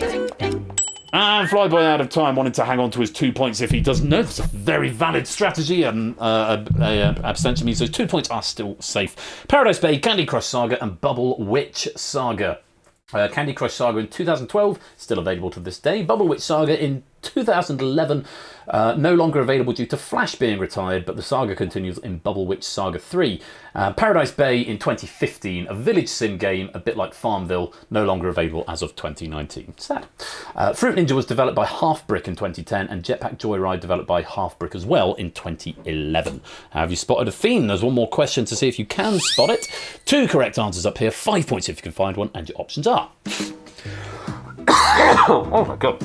Philippe, Juan Carlos I, Jean, or possibly Jean, Willem Alexander, Gustav VI Adolf. Name a current king of a sovereign state. I think it is probably Jean rather than Jean. I may be wrong. Abstention is valid. Yeah, Philippe and Willem Alexander are your correct answers there. Philippe is King of Belgium since 2013. Willem Alexander is King of the Netherlands, also as of 2013. Gustav VI Adolf was King of Sweden up until 1973. It's now reigned by Carl XVI Gustav. Interesting way that they do their ordinals over there, I have to say, with the name either side of the ordinal. Very interesting. Juan Carlos I was King of Spain until 2014. It's now reigned by Philippe VI. Jean was Grand Duke of Luxembourg up until 2000. It's now reigned by Henri, or Henry if you prefer. Well done if you got some points out of that, and kudos if you decided to abstain. Those points are safe. If you have got some risk at the moment, that's everyone above Rudik fan, then you can choose to gamble on this question. But remember, if you choose to risk, then you must answer, and abstention will be treated as wrong. If you don't want to risk, we'll put your points into the bank. Have you seen the theme emerging? Let's find out. Options are tenor saxophone, piano, guitar, bass, drums, bank or risk.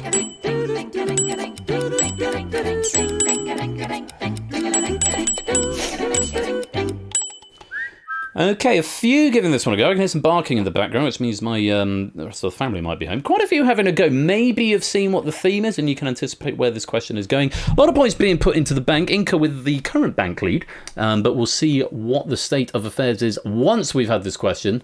Nat King Cole, BB King, let's find out. Here's the question. Name a musical instrument closely associated with BB King. Good anticipation there, brand new Halo. Did you risk and do you know the answer?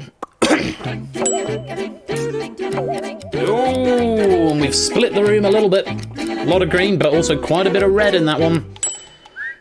He was a guitarist, a prominent blues guitarist of his time with a distinct playing style. I did not, and not confident, that's fair enough. But well done to Samster, Monster, Apodo, Bassoonist, Grams, and Kegler Coach, all doubling up on their points there. Very well played. Let's put those into the bank and check out the scores at the end of round one. And it is Inca. I said he had the bank lead, and he still does. Coffin Weaver pushed into second place with 36. Nando, our Spanish translator, is in third with 35. Jers has got 34. We then got a number of players on 30. Clive, Flyboy, Monster, Rudic Fan, Samster, Shapes. Apodo and Mr. Vertigo on 25. Lots of players on 20. Bassoonist, BC, Grams, Chaos, Jogging, Proogs, Riff, Shadowmane, Silent Marine, Silver Electron, and Stimpson's Angle. Topper's got 18. 20, Dan and Fetz and Fluffy Bunny and Halo and Kegler, Colo and Otley are all on 15.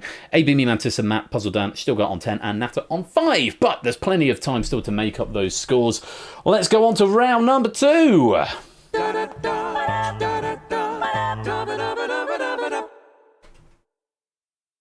Round 2 is the board game. Select as many of the 9 presented options as you like within 60 seconds.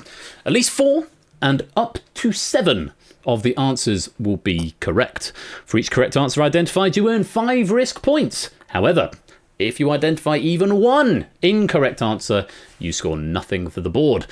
We'll bank scores after each board, and there are 3 boards in this round. So this is the multi-select one. You must press the submit button before the time runs out. If you don't press the submit button, it won't take your answer and you'll get nothing. Also, just worth pointing out, once you've pressed the submit button, you cannot take your answers back and you cannot give any more. So use the time. There is a little timer in the top right-hand corner of the app for you, which is a sort of a soft timer. You've actually got slightly more than it says, but I would get your answers in. But if that's hitting 5 seconds and you haven't submitted, I would get a shift on. So you can select and deselect. It should all be fairly self-explanatory. Anything between 4 and 7 will be correct. I'm not going to tell you exactly how many because where's the fun in that? So, here we go. Our first board, and your options are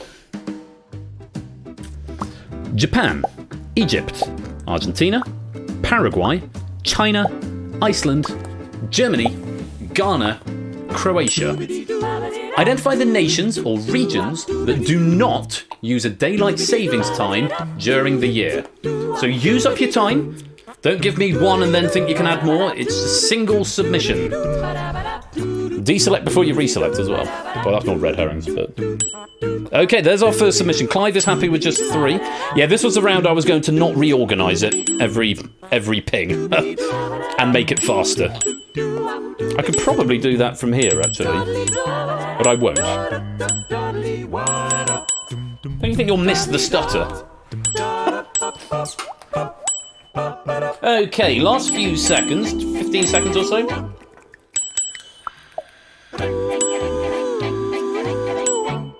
I definitely need to make this board faster. It's on the to-do list, don't worry, don't at me. It's fine, it's going to get done. Shadowmane's going for 5. Any more for any more? And there we go. Oh! A lot of red going down to the bottom there and a lot of green coming up to the top. But it does look like that I've made the colours right on this at least. So maximum points getting banked out there were 3 or 15 for 3 answers. Jogging, Silver Electron, Colo, Match, still got all getting 15. Quite a few getting 10, smattering getting 5. And unfortunately quite a few people wiping out on that one and not getting any points. Shadowmane going for the most. There were in fact only 5 answers up there. China is UTC plus 8 all year round. Any marks on the screen or is there more text there? There is more text there. Iceland UTC plus 0 all year round. Japan UTC plus 9 all year round. Ghana also UTC plus 0 all year round. Argentina UTC minus 3. And China UTC plus 8, as I said. So they are your correct answers. And they are all year round. They do not use the daylight savings times. Yes. No, it won't break things, Halo. You should be fine. And it should work automatically, actually. There you go. Yeah, sometimes you just need to revalidate or it automatically revalidates you, but you should now be back in the game. Egypt is UTC +2 and UTC +3. And it's the only African country that uses daylight savings times as of 2023. Paraguay is -4 and then -3 for daylight savings. Germany, which is part of Central European time, +1 for standard, +2 for daylight savings.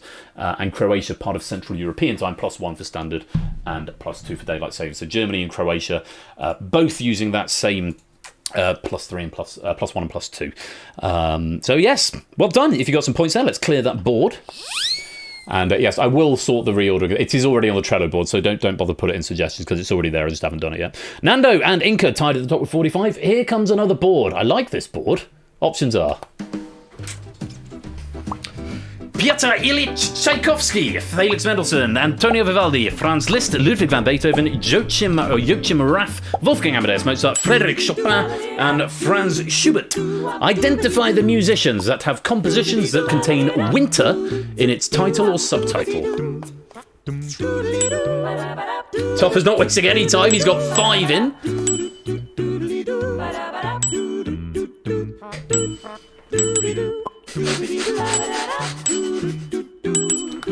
Ash being cryptic in the chat.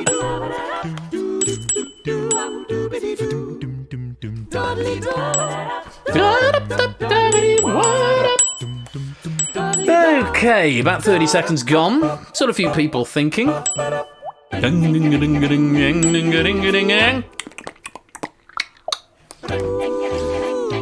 Any more for any more? Last 10 seconds or so.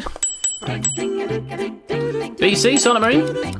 BC? Let's have an answer. Or answers. Oh, just in the nick of time. And going up. Are you still going up, BC? Yes, you get to go all the way up with 15. Most answers that were found there, Proogs and Silent Marine going for 20. And you'll notice the answer in the top left cell has gone green. This is the rule.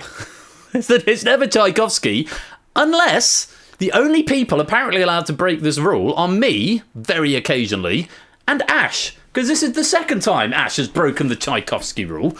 So yeah, Tchaikovsky was a right answer on this in this particular instance.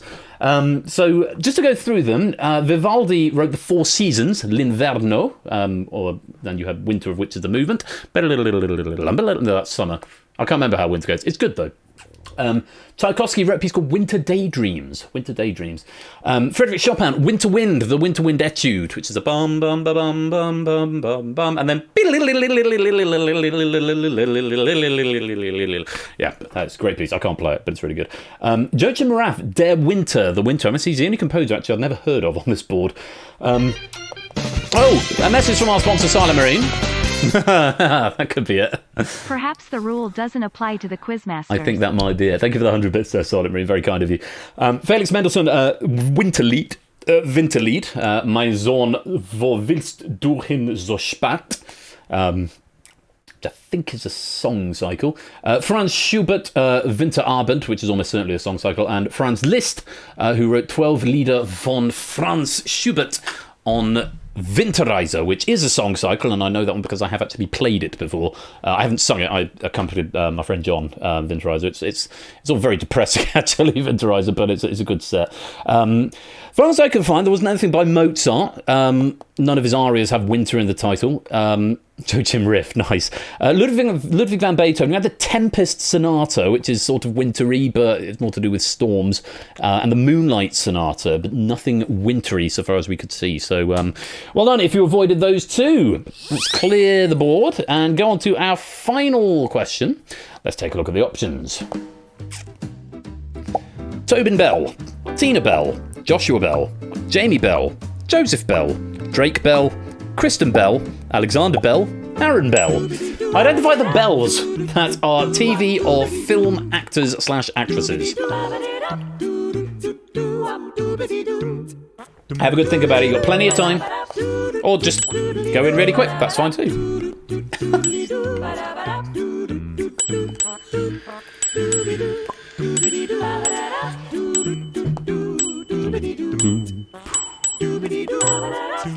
I've just realised my debug log actually tells me who's right and wrong as they're coming in real time. I should pay more attention to it because it makes a very interesting reading. I don't think it tells you in real time if you're right, or it doesn't tell you till the clock runs out at your end, I don't think. Oh, bassoonist. Oh, shapes. Here come the ticks. Answers quickly, if you please. And there we go. All players getting some answers in. And oh, you almost perfectly split the board. Apodo just ticking over onto the left-hand side. Heard of Carol of the Bells? Here's Quiz of the Bells. Indeed so. Just to go through the right answers. Only 4 correct answers up there. Well done to Samster, Halo and Grams for finding all 4 of them. So I'm going to zoom this in because I can't bloody read it. It's taken out to 75%. If I hide the site... Oh, no, I can't do that on this game. It's fine. Tobin Bell, most famously portrayed Jigsaw in the Saw franchise. Drake Bell was the eponymous Drake from Drake and Josh. Jamie Bell played Billy Elliot and got BAFTA for Best Actress in a leading role. And Kristen Bell, she voiced Princess Anna in Frozen. The wrong answer is Alexander Bell, Alexander Graham Bell. You may know him better as the inventor, scientist and engineer, famously invented the telephone, if memory serves, or nicked the invention of the telephone and patented it, either way. Aaron Bell is an American musician, or indeed a British politician. 2 different Aaron Bells, neither of whom are actors. Joseph Bell, Scottish physician and the inspiration for Sherlock Holmes. Nice bit of trivia for you there. Joshua Bell, he's a violinist, he's an American musician. Classic FM love Joshua Bell, they're forever playing his stuff. He's quite good, to be fair. Tina Bell, another American musician, but not an actress. So, well done if you got some points. 3 players picking up the max on that board. Let's put those points in the bank and check out the scores at the end of round 2.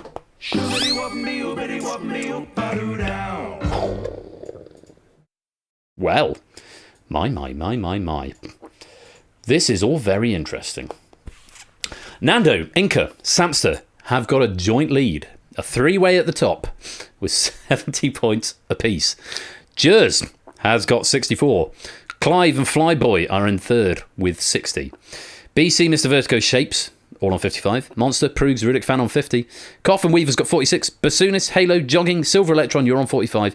AB Me, Grams, Silent Marine, you've got 40. 20, Dan, Fetz, Kegler Coach, Kodo, Otley, Riff, Stimson's Angle, you're on 35. Toppy, you got 33. Apodo and Fluffy Bunny and Chaos on 30. Matt and Stilgar on 25. Mantisser and Shadowmane on 20. Puzzle Dan on 10. Natter on 5. I think you might be right, Bash.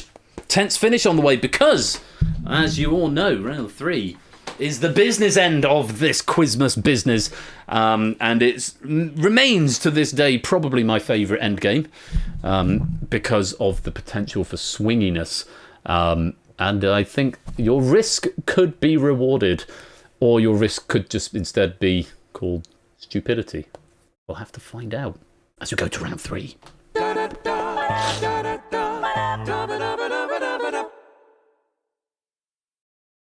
Round 3 is called This or That. Select the correct answer from 2 options presented within 7 seconds. And they go by bloody quick, so make sure you get one in. 2 options. How easy? It's 50-50 all the way. You answering it correctly gets you increasingly more risk points. So 1 for the first, then 2, then 3, then 4. So if you get 5 right in a row, the 5th question is worth 5 points. Great, right? If you answer incorrectly at any time, you reduce your risk points to 0 and you reset your streak. So if you give me a wrong answer, all the accumulation of points goes in the bin.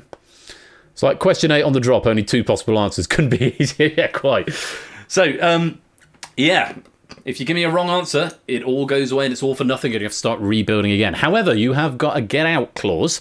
If you abstain from a question, it will bank the points you've accumulated. So if you get the first 5, you've got 15 points of risk. You bank it, they go in the bank and they're safe, but you reset your streak, you start building up again from 1. With 15 questions in the round, there's 120 points up for grabs, so it is literally still anybody's game.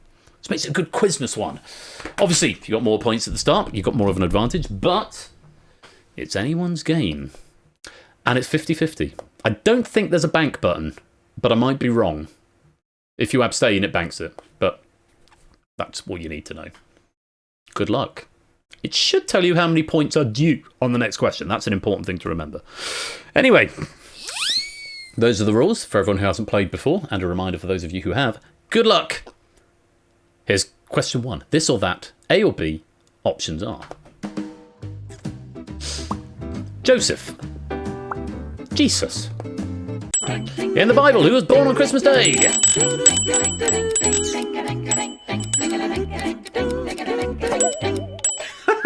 Still got going for Joseph there. No, it was Jesus, according to the Gospels of Luke and Matthew. I mean, they don't really mention. I mean, technically, if you want to go really pedantic about it, they don't mention Christmas Day. They didn't call it. They called it that much later. But yes, Jesus was the one. The Messiah was born on Christmas Day. Jesus, our Lord and Savior, Lord and Savior Jesus Christ. Most of us get it. Still go. I don't know if that was a mispress or if you just panicked or something, or perhaps you really didn't know. But yes, Jesus was born on Christmas Day. Nothing much else to report. Question number 2, this or that, A or B, options are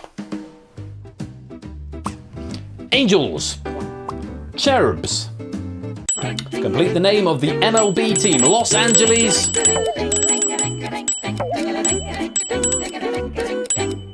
They would be the Los Angeles Angels, not the Los Angeles Cherubs.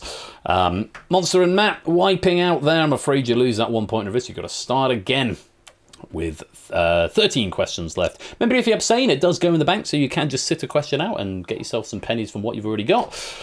If you haven't got any risk, then you might as well attempt it. It's always worth bearing that in mind. On we go. Question number 3, this or that, A or B. Options are low, hark, which means to listen.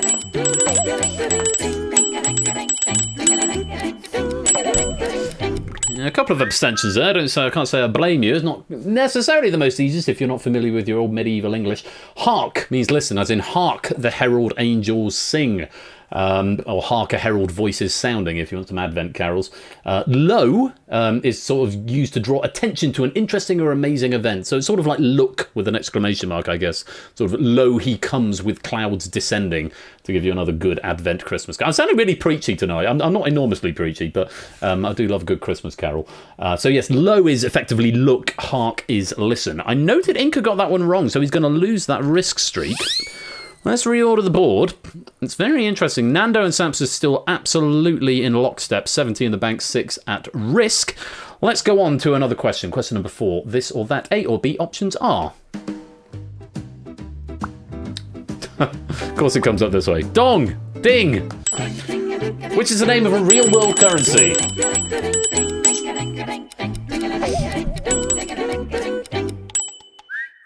I mean, ding sounds like it should be the name of a currency. I mean, it's also the name of a snooker player, Ding Junhui. But no, it's the dong. The Vietnamese dong is the real currency. KS, Kegler and Shapes putting their points in the bank. Still got going wrong on that one.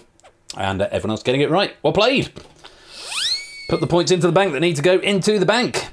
Shapes is creeping a little bit up the board, but he has just reset. He's 9 points short of that top spot, and it's still Samster and Nando getting very, very cross with each other. 70 in the bank and 10 at risk. Let's see if we can change it up with this. Question 5, this or that, A or B. Options are holly, mistletoe, which has red berries.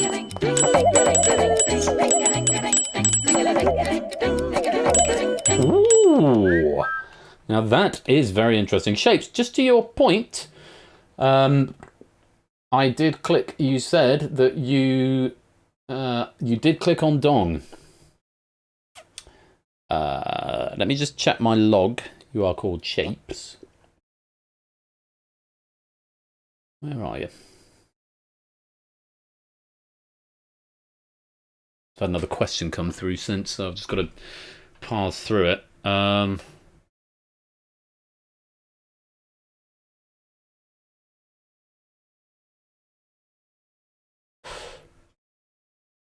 That's really interesting.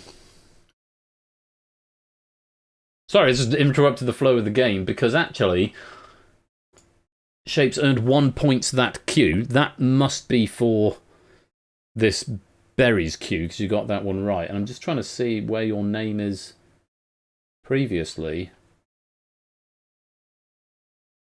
and I can't see it. Did you lose your risk, or did it bank it? I was going to say, maybe you're out of time, because I'm not actually seeing anything else beyond that. So it might have just been it got lost in the in transfer if it was a very late answer. Because I'm not seeing. It looks like about okay. Well, that's slightly less damaging. So I think you must have just been out of time, because I don't have a log at all for you on that one, Shape. So I guess that was just out of time. So I can only apologise for that one, but those 7 seconds do go very quickly. On the plus side, you did get this one right. Yeah, holly has got red berries. Mistletoe has got white berries. White berries on mistletoe. So quite a few people wiping out, including our leaders Nando and Samster, who were in lockstep, both in bank and risk. And they are still in lockstep in bank and risk, but not necessarily at the top any longer because they have just lost their 10-point risk streak. Let's put any points into the bank that need to go there. Rudik, Fan and Mantissa. Let's reorder the board. So after 5 questions, a third of the way there, Inca, Nando and Samster still with the actual bank lead. If we look at the risk lead for a minute, we've got Jers, Mr. Vertigo, Proogs, lots of players still on 15. Jers with the most in the bank. If we look at potential, look at that. Jers is suddenly in the lead. 64 in the bank and 15 points of potential. And Inca has actually gone ahead, nudged ahead of Nando and Samster because he's got 3 points of risk now. For now, though, we're going to continue looking at the bank after 5 questions. And Inca still does have the lead for now. But we're going to go on to question number 6. This or that, A or B, options are. Carol. Carol. What is the surname of the poet whose real name is Charles Ludwig Dodgson? Well, it's Carol, obviously, but spelled with 2 R's and an L. Lewis Carroll. In what wrote... was he Alice in Wonderland? The Hunting of the Snark? Was that Edward Lear? I forget. He certainly did Alice in Wonderland. Silver Electron, 20 Dan, and Stimpson's Angle putting some points into the bank. Rudik Fan putting 0 into the bank there. Still quite a few people with a maximum risk streak of 21. Jers with the most in the bank as well. Johnny and the Chocolate Factory. Fairly sure that was Roald Dahl. But let's go on to our next question.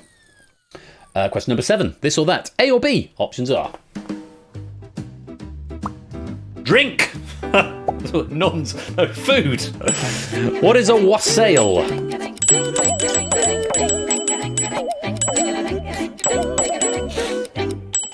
It made me wonder what the carol Here We Go a Wassailing.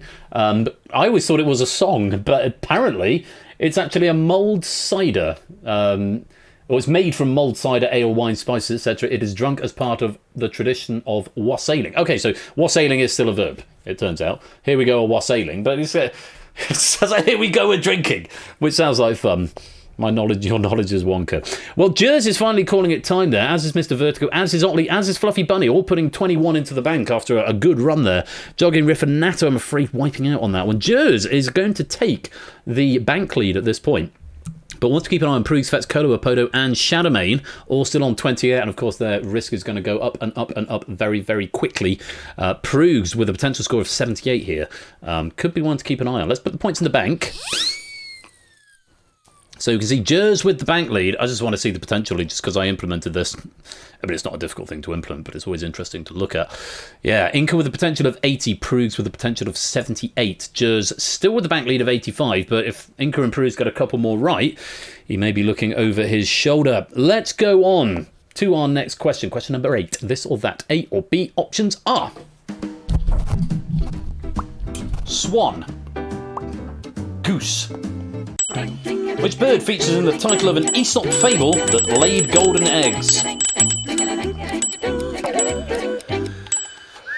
That was the goose that laid golden eggs. Nice simple one just to break up the stretch. We've had a couple of tricky ones in, so that one just hopefully just a bit of an ease off there. Most of us getting that one right. And not much change. Jers still with the bank lead. Inca encroaching. Inca now, if Inca Bank now would have the same bank as Jers, but Jers still with a bit of bank, and Proogs actually would take a lead if he banked at this point, 86.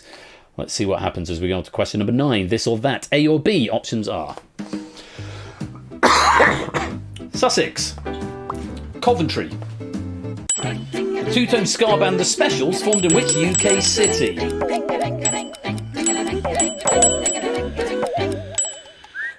Proogs getting this one. That could be huge.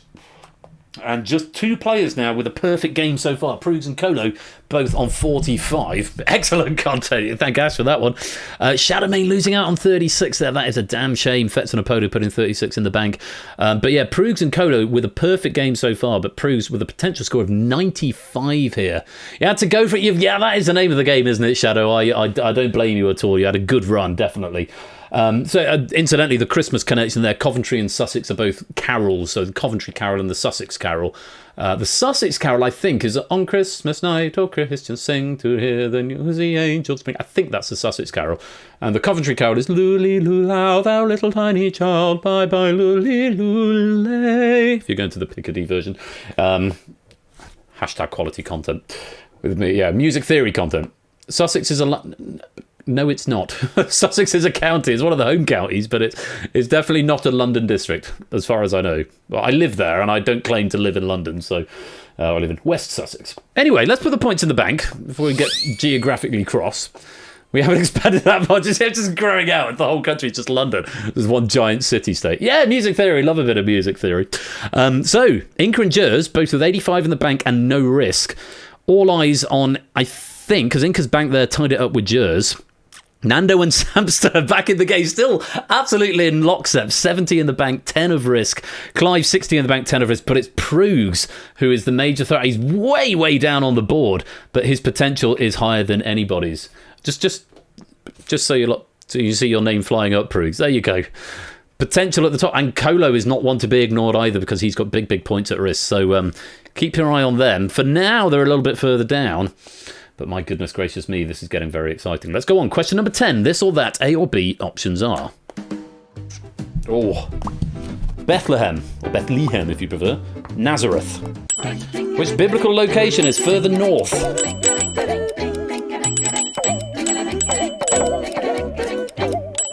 And Prug says enough is enough. As does Colo. They're banking their 45. Enough is enough. Nando also banking his 10, coming out of lockstep with Samster for the first time. Samster having, Nando having more bank, but Samster having a slight advantage in terms of risk here. So, ones to watch there as well. It's Nazareth. Nazareth is further north, and it's quite a way actually. And so they went on a. The story goes, the Bible story, Joseph had to go to the city of David because that's where he was born, which sounds like the stupidest way of doing a census ever. Yes, and when they got there were no hotels. I mean, they should have known it was going to be busy because it was Christmas. But, no teaching some people. So he had to give, his wife, not quite wife, had to give birth elsewhere, which I won't say, just in case that happens to be another question later on. It might or might not be. Let's put the points in the bank. All Prugs! You're at the top officially. And your biggest threat now is Samster. 70 in the bank and 15 of risk. 85, he's just 10 behind you, but that will creep up and up and up if he keeps getting them right. On we go. Question number 11, this or that, A or B, options are.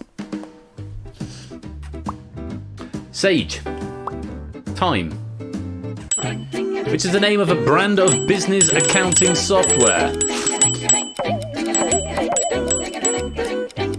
This was getting that, yeah. Sage Business Management, I think it's called. Short version, it's to do with how Roman elections were conducted. Some elections were done using ethnic traits. Is that true? Because it seemed a bit forced because Luke was determined to get Jesus born in the city of David because he wanted him to fulfill the prophecy of Isaiah or Jeremiah or one of them. But it seemed a bit contrived that you do a census by sending people to where they don't live. But there we go. Samster and Clive neck and neck with the risk lead at the moment of 21. Samster with the bank advantage. Let's put any points into the bank that need to go there after question 11. 4 questions to go. Prugs has still got that lead. Let's see if he can hang on to it as we go to question number 12. This or that, A or B, options are. String. Woodwind. What family of musical instruments do zithers belong to? Zithers. There's another carol called the Zither Carol. I can't remember how it goes. I don't think I've ever done it before, but it's a stringed instrument. It's a sort of lute, I think. Ash will be able to confirm. He probably knows more about it than I do. It's a sort of lute, a zither, but it's played sort of vertically. It's sort of got a bell shape at the bottom, then a really long neck. So like a giant long neck and then a lute-ish, but a sort of different shape. I think that's what I'm thinking of. I might have to Google it, you know. Zither. Oh, no, I'm thinking of something completely different. No, the zither is the little mini hand guitar that you hold like that. It's very cool. Yeah, like dulcimer. Dulcimer's a good comparison there now to, yeah. More like, what am I thinking? What's the one with the really tall neck and the bulb at the base? I might be thinking of an ocarina. No, I'm not thinking of an ocarina. Sitar! Sitar, that's what I'm thinking of. Thank you, Nata. Look at me being schooled with, I'm definitely thinking of a sitar. With my master's degree in music performance, I'd be absolutely schooled here. It's not good. Anyway, let's put the points in the bank, such as they are. Flyboy banking 3 there. Prug still with the lead. And we have got 3 questions left, I think, but I'm on the wrong page. Yes, 3 questions to go. On we are. On we are. On we go. Question 13. This or that, A or B. Options are... Jungle Skog. Manger. Cradle. Which can be interpreted as a French verb meaning to eat.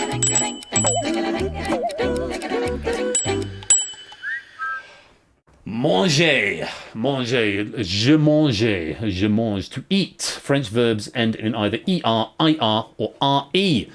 Verb conjugation in French, if you ever had to do a GCSE in a modern foreign language.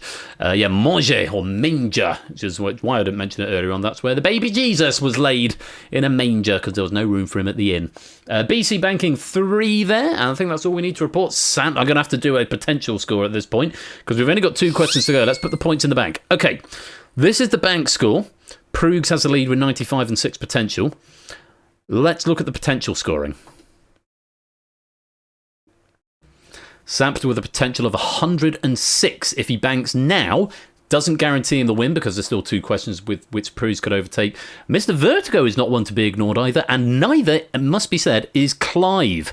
Even though he's got less in the bank, 36 points of risk, 96, that could go up to 45, and then 55, which could give them a big score at the end. Likewise, Samson could potentially be getting up to 55 if they can get these final 2 questions. But at the moment, it is Prugs.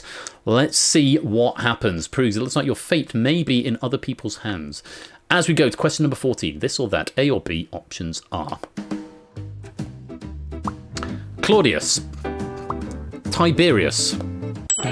Pontius Pilate served under which Roman emperor from circa 26 to 37 AD? Oh, that's a lot of boing there, and I hope it's not because I called him Pontius Pilate. That's just a joke I tell her every time. The only reason I happen to know that one is because during the Passion reading on Good Friday, there's a lot of religion in this Christmas one. It's because during the Passion reading, they talk about Pilate when Quirinius was governor of Syria under the Emperor Tiberius. I'm fairly sure, I'm about 80% sure it's mentioned somewhere in the Bible because I know that name Tiberius, which was the correct answer. And Clive is now looking to pull a great coup because he's got a potential score of 105, and Samster has just dropped 36 points and put himself out of the running for the top spot. Hello, Bear. There's a little Banyals come up to lie on his blankies. Otley and Fluffy Bunny and Topper all banking 21. Zoden and Silent Marine banking 10. Prugs banking is 6. He's going to give him a top score of 101. Halo also banking 6. Let's put the points in the bank as we go to the final question of the game. Prugs has the lead with 101 in the bank. Let's look at the potential. And Prugs does shuffle down a couple of places. Clive with the potential of 105 and Mr. Vertigo seemingly out of nowhere with the potential to get 114, I think. If they can get this next question right. Even if they abstain, they're going to have a good score here. Let's see what happens. 104 with the current score, but if they get the next one right, Shadowmane, as well, that adds on another 9 or so, or possibly 10. Good luck. Question number 15. This or that, A or B, options are... Arctic Circle. Antarctic Circle. Troll is a research station in what geographic region? Prugs has got there. Clive got there as well. Mr. Vertigo went wrong. Mr. Vertigo, my dude. You've dropped the hot potato at the end. I don't know if it would have been enough to beat Clive. Probably not there. But you had to go for it. You did have to give it a go at that stage. And I think Proogs is going to have in for a very rude awakening here. Coming seemingly from nowhere. He got to that top spot. He hung on. But Clive, with a streak of 55 at the end, that is going to put you onto 115. Let's put the final points into the bank and check out the scores at the end of the quiz. And there we have it. It's Shapes. Again, seemingly out of nowhere. If you've gotten that extra question in where you put dong and it was out of time, maybe it could have been a different story, possibly. But you've got the bronze medal. It's Proogs who takes the silver with 102. Just missing out so close and at that top of the board for so long. But it is Clive of Legend who has come in to upset you. And Clive doing double duty. That's 2 golds in a row, Clive, in one night. Lots of guesses that back off. Locks on myself. Well, it seems to be your night. You've got 2 gold medals and Clive of Legend. I hope you're not on mute anymore, because if you are, I'm going to look like a right dicky doodah. You have won yourself a Quizmas prize up to the value of £15. I'll get in touch with you in the next day or so. Tomorrow's quite a busy one for me, so likely it's going to be... It might be next weekend, to be honest, because tomorrow's mad and then I'm in Wales for a lot of this week. But it'll get to you and it'll be noted on the spreadsheet. So even if it's at the end of the Quizmas season, £15 in whatever form you want that, either PayPal or Amazon vouchers or a Discord Nitro or Twitch subs or, whatever. We'll figure it out. But great game there. And as Score is saying in the chat. Shapes taking a bronze, Proogs taking a silver, and Clive taking the gold. But what a great pack that was. And huge thanks to my fellow Quizmas host, Ash the Bash, for writing that. Your writing duties are done for another Quizmas year, Ash. And thank you very much for the effort on that pack. Not overtly Christmas, but enough sort of sprinkling of snowflakes on it to give it a sort of festive feel. So really appreciate the efforts on that. Lovely, lovely pack. The right amount of roller coaster. It really did. There were so many different leaders over the course of that game. It was just wonderful. So that's the right sort of risky business pack. That sounds like my family are home, which is perfect timing. I'm going to go say hi to them during the break. But when we come back, as I said, it's a bit of a bumper stream tonight. When we come back, we are going to be concluding Colo's game of The Hive, which we started last week. So Colo's hopefully going to come and join me in the chat room in just a minute. So what happened last week is Unity just inexplicably crashed, but I've written a little bit of hacky code that will A, bring Colo back in automatically, and B, everyone who was playing last week will also be brought back into the game with the same points that they had before. If you weren't here last week, you can still play, but you won't obviously get any points because you weren't here in the last game and you'll effectively miss the first half of the game. But it just means we can skip those first 2 rounds. The same questions that were going to the final will go to the final, and it means I can just draw a line under that question pack and Colo can finish his game. So that's the plan. I'm hoping that will take about half an hour to 40 minutes, and then we've got the escape artist to finish up the night later on, as written by Jerry. So lots still to go, lots of quiz to look forward to. If it's not too late where you are, I know it's getting on a bit. So if you do need to go sleep, then that's all good. But I do hope that you'll stay and join us. The second game of Quizmas is concluded, and it's Clive who takes the win, as well as that gold medal, Proves with the silver and Shapes with the bronze. Very, very many thanks once again to Ash. I hope you've had fun playing as well. And the penny payout rate for this game, for what it's worth, is... I don't know.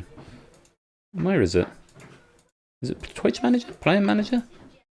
Where's the player? Where's the penny class? Have I just collapsed it? No. Why would it be on the audio manager, Ben? It's not going to be on the audio manager, you dick.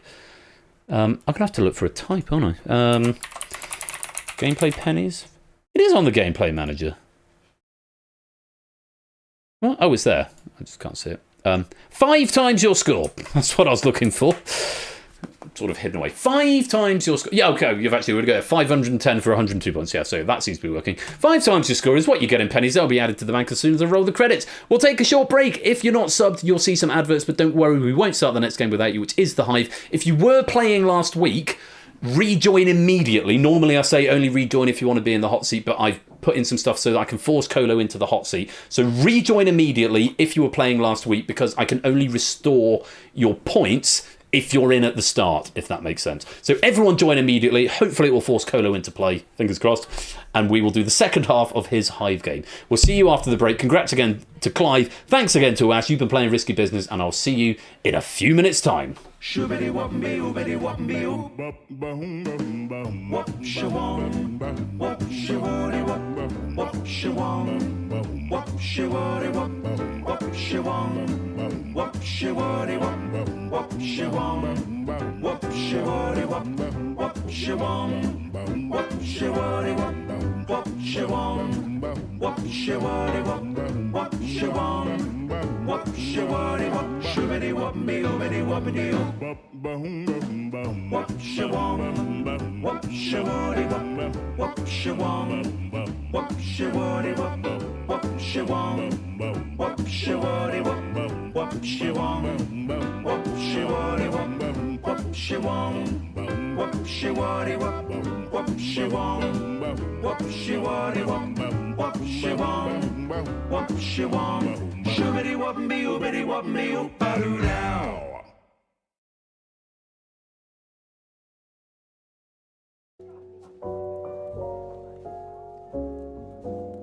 And don't go away, because when we come back, we will be wrapping up Colo's game of the Hive.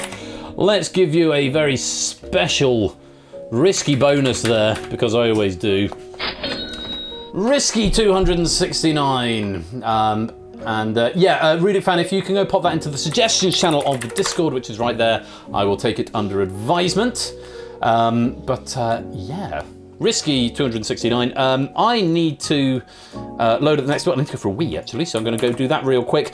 But Clive winning Risky Business there. Colo is going to come into the broadcast studio in just a minute, and we will finish off his game of the Hive and go to draw a line under my question pack, which we started last week. So I do hope you'll join me for that. That's coming up in about 5 minutes' time, so don't touch that dial. We'll be right back.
Welcome back to the third part of this evening's game night on the second game of Quizmas Day. That's a bit convoluted.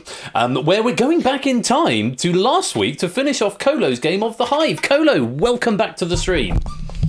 Hello. Hello. To be back. It's lovely to have you back here. And now, has the experience been made any better by the fact that you've had a week in between and you've got all this tension building up, or not really? No, I sort of said earlier, it's I've got a real sense of how the Hive is performing tonight, so I'll be able to take that through into the final round and use that in my predicting. Or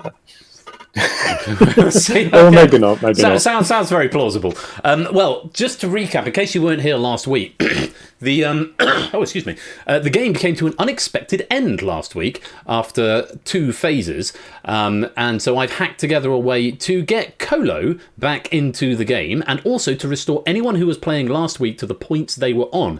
It will also start us off at phase 3, so there might be a couple of familiar questions depending how Colo wants to play it,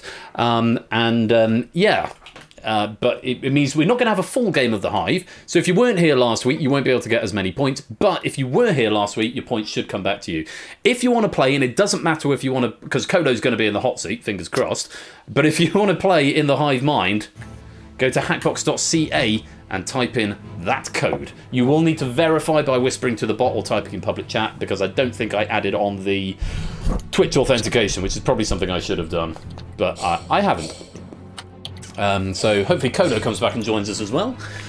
So if you're playing with the same Twitch account you were playing with last week, your points will come back to you. And I think when it broke, I think Shapes was in the lead on 63 and Ralph was in second on 55. So I went through this manually. Shapes on 63, then Ralph on 55. I'm not sure if I've seen Ralph tonight, but if he is here, then he could come back in and get 55 points. Lottie Bus was on 49, Velvet Thunder on 48, AB Me and Natta were on 42, Stilgar was on 40. So, there were some big points in the Hive. So everyone come and join now, and anyone can join this game even if you weren't here last week. And fingers crossed, everything will work. I must remember to press the Magic Force Recovery button after Coda has been selected. That's the workflow I've opted for, which was probably not the best. But this whole thing is falling apart, as was evidenced last week when it literally fell apart. So that's the plan. That's the plan. So, Colo, coming in, you've got the second half of the game to look forward to. As I mentioned to you before, there might be a couple of questions that you have already seen that you might have to pick again. You are not obligated to pick those same questions again, even if you have already seen them.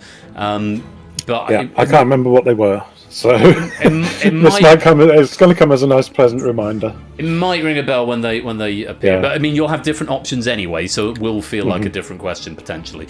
So the sting is about to come to an end. So fingers crossed. I press the magic progress gameplay button. We've got 18 players in the game, and I'm hoping it's going to pick Colo. Let's find out. Oh, 23 players in the game. Let's find out.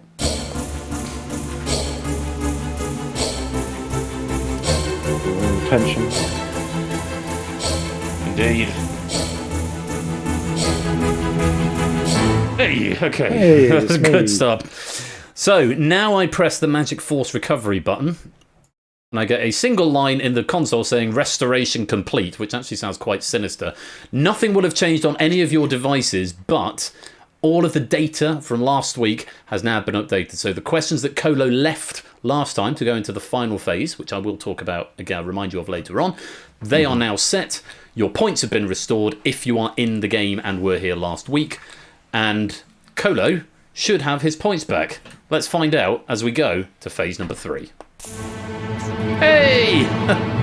50 points to be awarded this question, and Colo, your board is: which of these cities is the most populous compared to other cities in that country? Which of these Doctor Who villains first appeared earliest? Which of these pieces of musical stage theatre was produced first? And which of these buildings has the most rooms? Now, if memory serves, last week you went for the Doctor Who question and the buildings question before it crashed. Yes, let's do that again. Doctor Who, please. Doctor Who, of course, 60th anniversary, and no spoilers from tonight's episode in the chat, please, because we're probably going to be watching it tomorrow or Monday. Nice and quiet from Colo. Hive, this is for you. 2 options, and here is the question. Which of these Doctor Who villains first appeared earliest? Sontarans or Zygons? Ooh, that's different. And yes, Shapes, I will clarify that first question as and when we get to it. Clive seems to be giving it good praise, yes. I've specifically asked for no spoilers. 22 players have attempted it. So these are different options from last time, Colo. Yeah. Well, the Zygons, something tells me that they're about 1973. That sort of time. But the Sontarans, I think they were in the earlier ones. So that makes it problematic. You've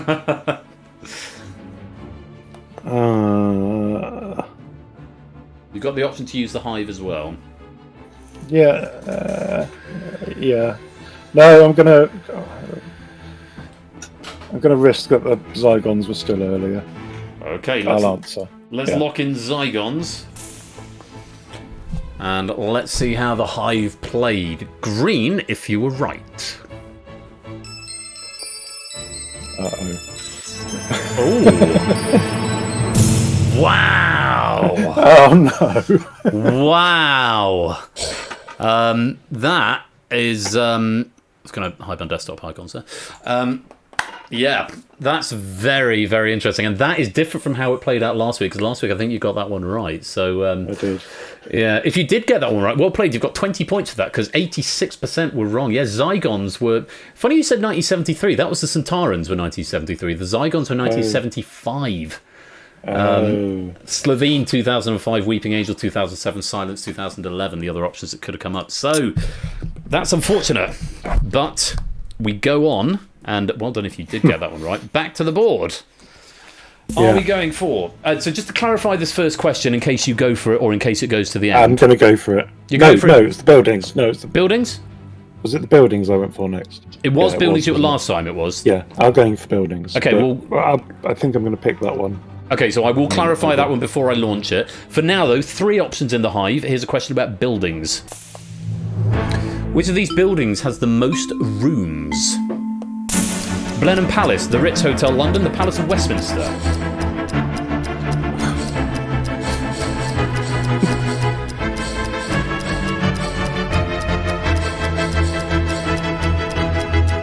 Time. What's really interesting is that I gave you all of these statistics last week.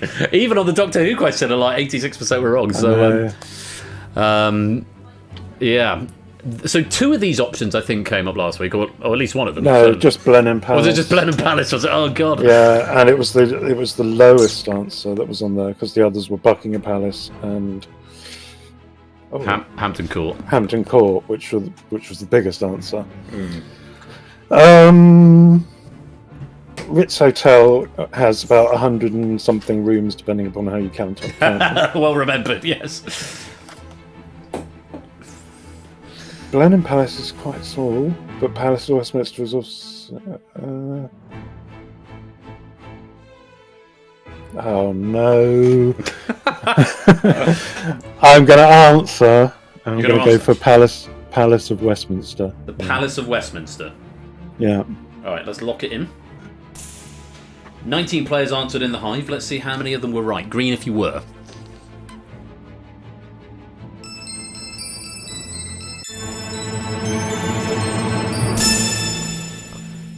Not the plurality, not even the majority. In fact, the majority were wrong going for Blenheim Palace, but you were right, Cola. Yeah, Palace of Westminster around 1100, Blenheim 187, and the Ritz 134 to 136, depending how you count.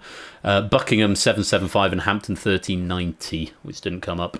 Well done if you got that one right in the high. 15 points to you, and we replicated 50% of what happened last time, Cola. So hopefully that's acceptable. No, I got that one wrong. I think I got that one wrong last time. So. Oh, and you got the Doctor Who one right, so it balances out. Yeah. So good. Okay, everyone's happy. It does mean you can't answer this next question yourself. Yep. You're going to have to use the hive, which I think was part of the plan last time, and I'm assuming it is this time as well. Yeah. Is it the cities and countries? No, actually, I'm going to give them the stage theatre. You give it the stage theatre, okay. Yeah, so you can save explaining that city's question until the final bit. Well, I am going to have to explain it now, because I don't know when it's going to come up when it goes to the final, because it randomises the order. So just to clarify, and I will refresh again later on, but that countries question Melbourne is obviously more populated than Zurich, but Zurich is number 1 in Switzerland and Melbourne is number 2 in Australia. So Zurich would have the higher relative population, is what that question is about. So if you were to take the country's ranking by population, sorry, the city's ranking by population, we're looking for the one that is highest in its given country. Is what that question is going to be about. And Hive, you can worry about that later. Cola, you don't need to worry about that at all. For 60 points, are we going for musical stage theatre? Yeah. Hive, 4 options for you. Take a look. Which of these pieces of musical stage theatre was produced first? Les Miserables and his orchestra, Oklahoma, Sweeney Todd the Demon Barber of Fleet Street, OK.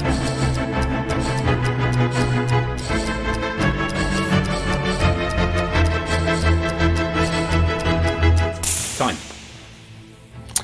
Yeah, OK's back. I remember that one. Yeah. 21 answers in the Hive. Yeah. Okay. Well, I don't really know. Do you think that? So, I think the OK is a bit of a. I've never heard of it, so it might throw people off. But I'm going to trust them. You're going to trust the Hive know this? Yeah, they're a smart bunch of bees.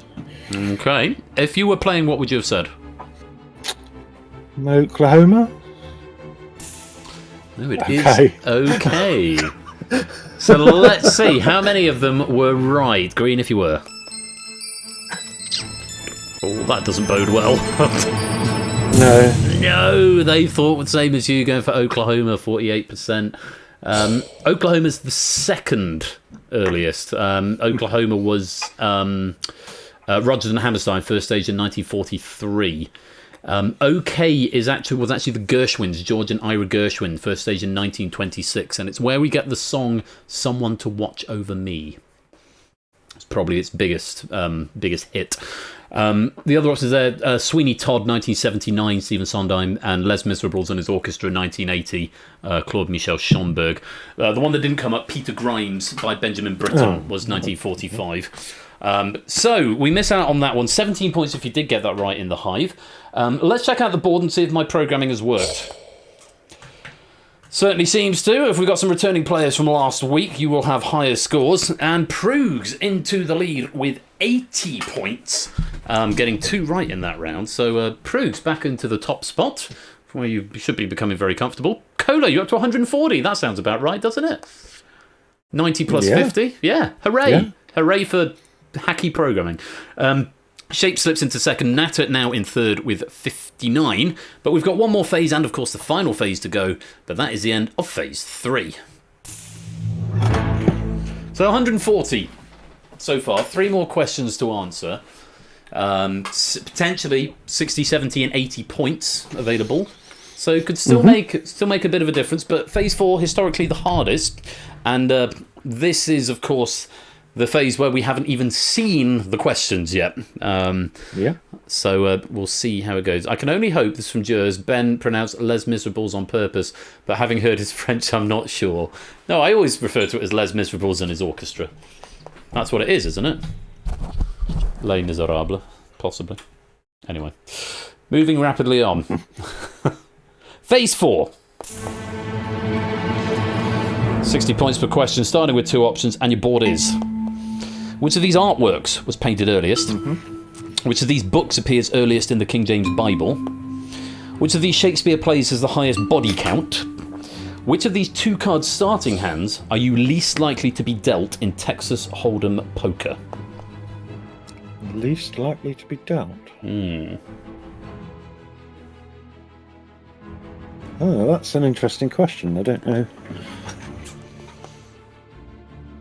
Okay, right, I see how that could work, yeah. Okay. Let's go Shakespeare plays, please. Shakespeare plays, okay. Hive will go to you first. 2 options, take a look. Which of these Shakespeare plays has the highest body count? Titus Andronicus or The Winter's Tale?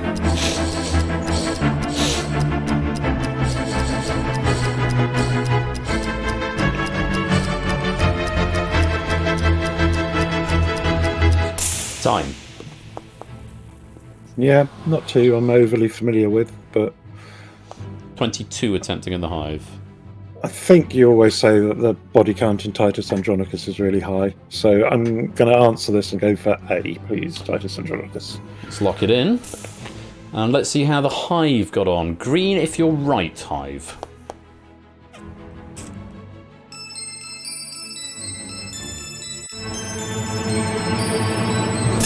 Yeah, no problem there. 73% getting it right. 7 points in the Hive if you did give me a right answer. Yeah, Titus Andronicus, I think, is the highest body count of any Shakespeare plays. 13 or 14 if you include The Fly.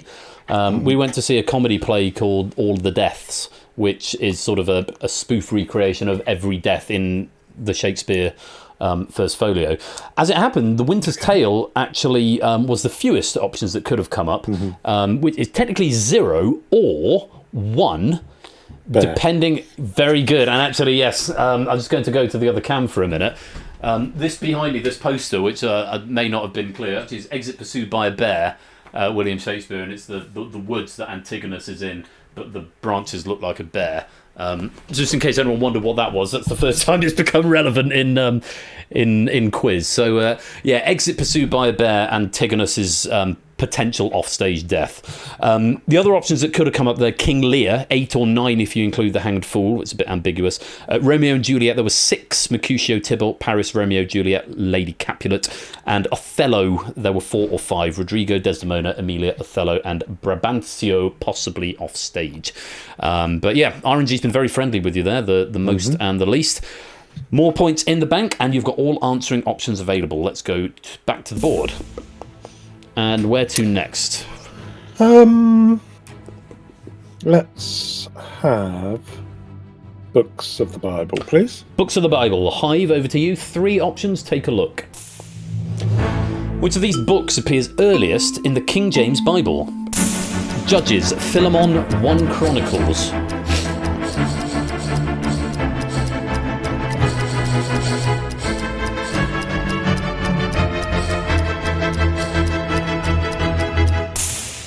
Time. You up to date on your Bible knowledge? 21 answering in the Hive.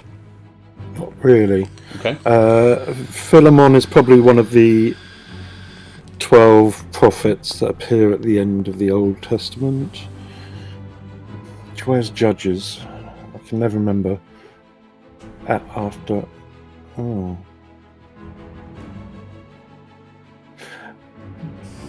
One Chronicles is right near the end, I think. Okay. In the New Testament. I think it's Judges. I think I'll answer and go Judges. You will be bound by the Hive on the next question if you play. Yep. Let's lock in Judges. And over to the 21 players who answered in the Hive. Let's have a look. Green if you're right.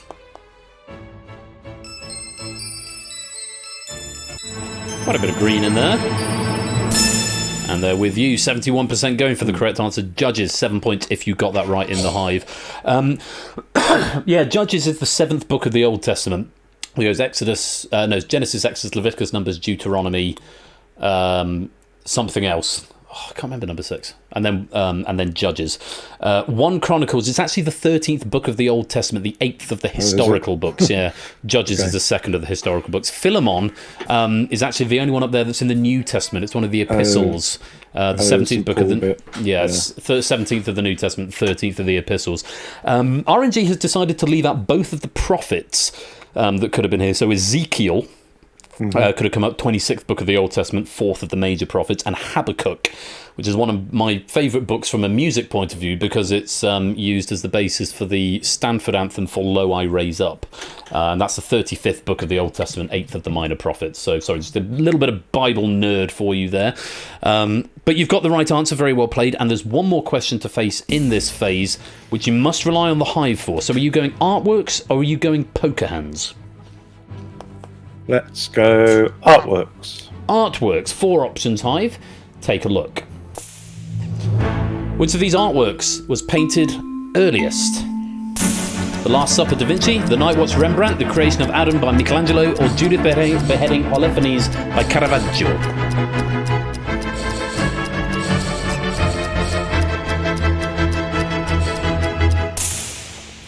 Bit of an extra clue there by giving you the artists as well. Not least because Juding Beheading Holofernes has been painted by at least 3 different artists from a similar era. So, how's your sort of art history? Not very good on this, to be honest. Okay. So, Da Vinci and Michelangelo were earlier, weren't they? I think. I couldn't possibly say. Well, I'm not answering it myself, so It's true. I'm gonna. Like I said, come on, smart bees. I'll trust him again. You're going to trust. If you were Yep. playing, what would you go for? Oh, Da Vinci. You would have been right. It is the right answer. Let's see if your drones knew that. Green if you're right.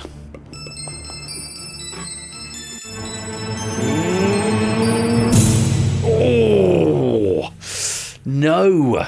It could have gone a different way, but unfortunately, no. 50% going for the creation of Adam. You should have mistrusted there.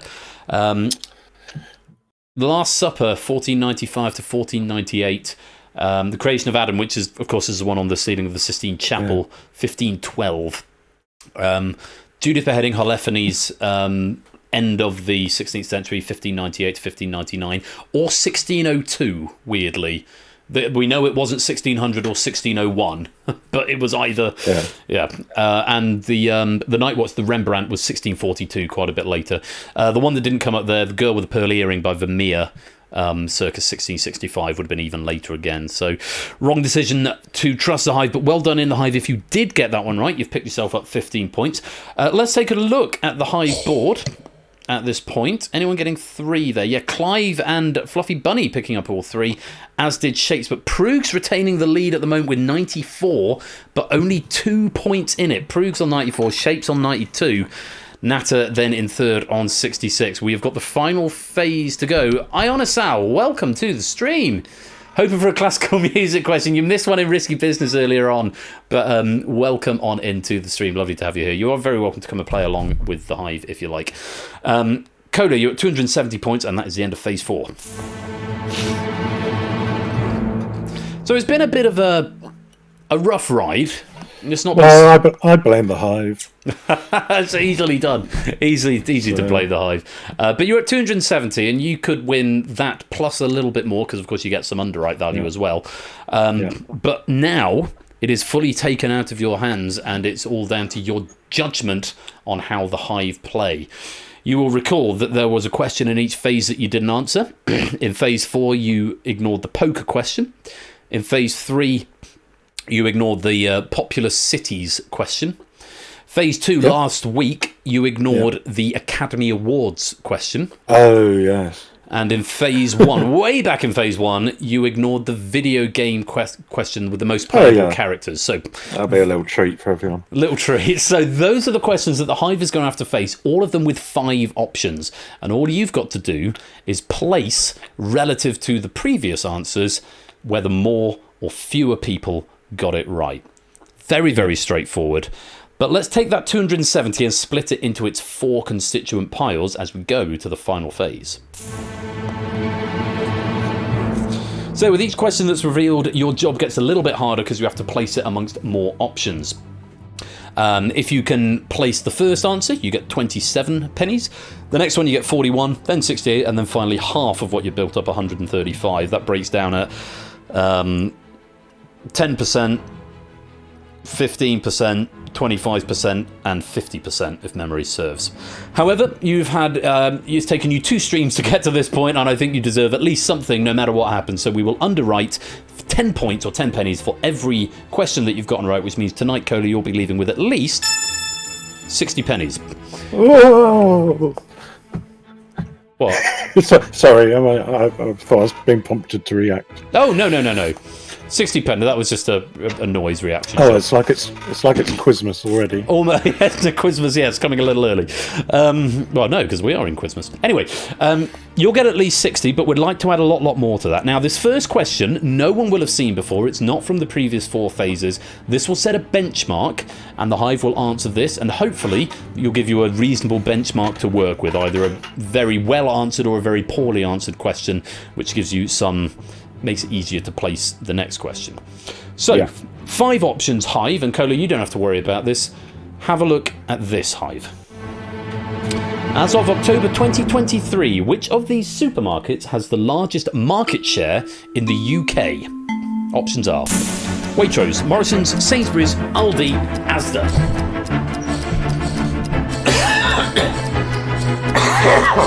Oh my god. Time. Where do you shop, Kolo? Co-op. Co-op. Okay. That was one of the options. Actually, that's in the top 10. I do know that. Tesco's is still number 1, is it? It is, which is why I deliberately left it off these options. Yeah. Sainsbury's always used to be number 2, but I think it got overtaken. But I can't remember who by. We don't have Morrison's where I live, which is unfortunate. I quite like that. No, we've got one down here. I think my parents have one where they live. I would have gone for Asda. Oh, it's still Sainsbury's. It is still Sainsbury's. I can't give you any more information, but I can tell you Sainsbury's is the right answer. Obviously, you don't have to make a decision here. We're just going to see how the Hive played. So, Hive, how many gave us the answer Sainsbury's?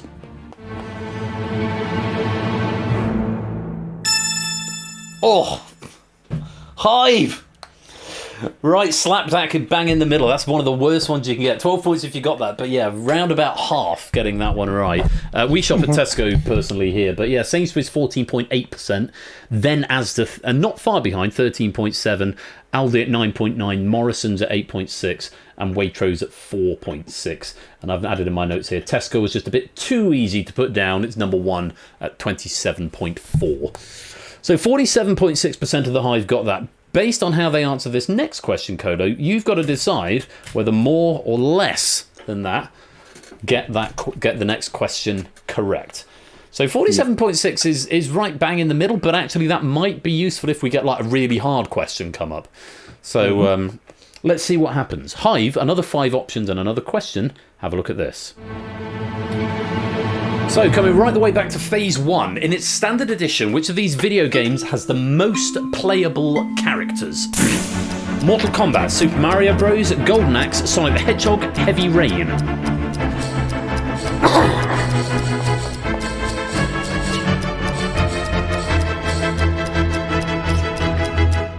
Time.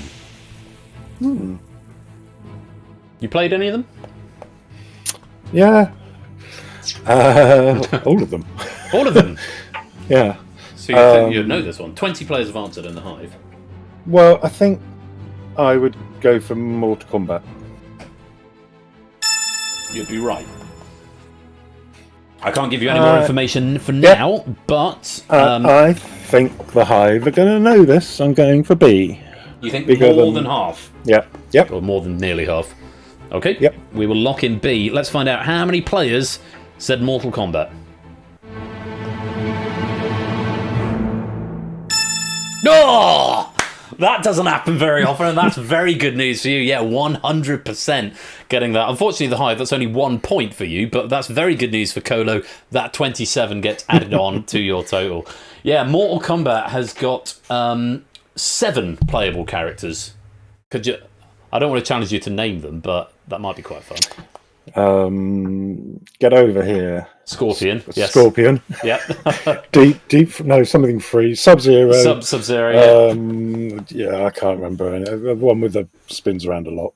I can't remember. Yeah, Gaiden or something. Raiden. Yeah. So Sub-Zero, Scorpion, Johnny Cage, Liu Kang, Sonya Blade, Kano, and Raiden are the 7 original Mortal Kombat characters. Heavy Rain. I really enjoyed Heavy Rain. It was the first game I think that had a proper narrative that I completed in one sitting. And there are 4 playable characters in that. Ethan Mars, Norman Jaden, Madison Page and Scott Shelby. And also, press X to Jason. Is where Heavy Rain is where that meme comes from. Still guys got it in the chat. Jason! Golden Axe, early Mega Drive game. 3 characters. 3? Yeah, Gilius Thunderhead, Axe Battler and Tyrus Flare. Super Mario? 1 or 2? There's 2, Mario and Luigi, in the multiplayer. And Sonic 1 just has... 1. The 1. Indeed so, Sonic. Very well played in the Hive. Just 1 point if you got that. And Coda, great decision.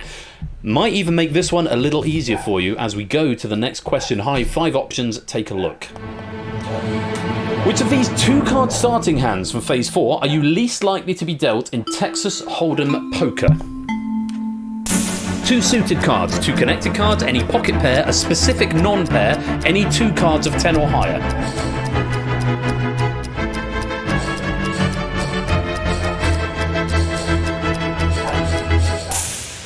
Oh, a lot of late answering on that. A lot of late answering and not many getting it in, only 16.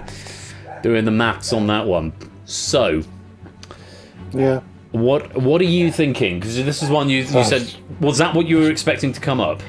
Yeah, and it's really difficult. It is hard. It's Phase 4, so yeah. A specific non-pair is probably the least, and then it gets complicated after that. I'm going to go A, please. Oh, we're not there yet. We've got to give you the correct answer. The correct answer is a specific non-pair. Oh, at least likely to be dealt. Yeah. Oh, sorry, I'm not going A. Yeah. Haha.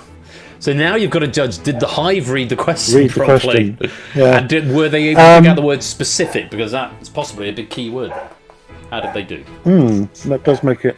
I'm going for B. You think more than half got this? Yeah. All right, for 41 pennies, let's lock in B. Hive, how did you get on? No. Just 25%. 13 points if you did get that in the Hive. Yeah, it was a tricky question. So a specific non-pair, for example, Ace-King offsuit or Ace-King suited, 1.21%. Next would have been any pocket pair, 5.8%. That's like 2 aces, 2 kings, 2 tens, 2 threes or whatever. 2 cards 10 plus, so Queen Jack or Ace 10, 14.3%.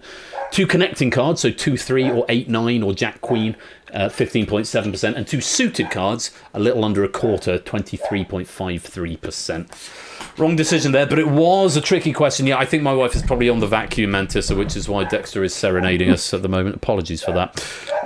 Don't worry, there's still big money to be won there. 68 and 135 still up for grabs, and you've got an interesting spread going on here, though, it has to be said. Well, let's see how the Hive get on with this next question. From Phase 2, which of these people has won the fewest Academy Awards? 5 options, and they are Sir Daniel Day-Lewis, Sir Anthony Hopkins, Jeremy Irons, Katharine Hepburn, Glenn Close. Fewest. We're looking for fewest here.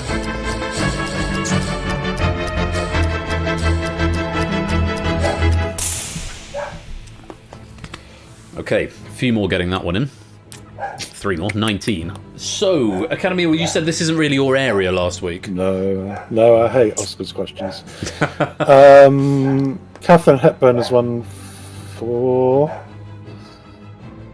So that probably means that one of these has won 3, 1 1 2, 1 1 1, and 1 1 0. Daniel Day-Lewis has won at least. He might have been the one who's won 3. Anthony Hopkins has won. So Glenn Close, Jeremy Irons. Jeremy Irons. Glenn Close. No, Glenn Close. But I applaud your logic. I can't give you any more information at this time, but B. How many got this? B, more than 25%, but less than half. Yeah. That feels reasonable. Let's lock in B. How many in the Hive got this one right?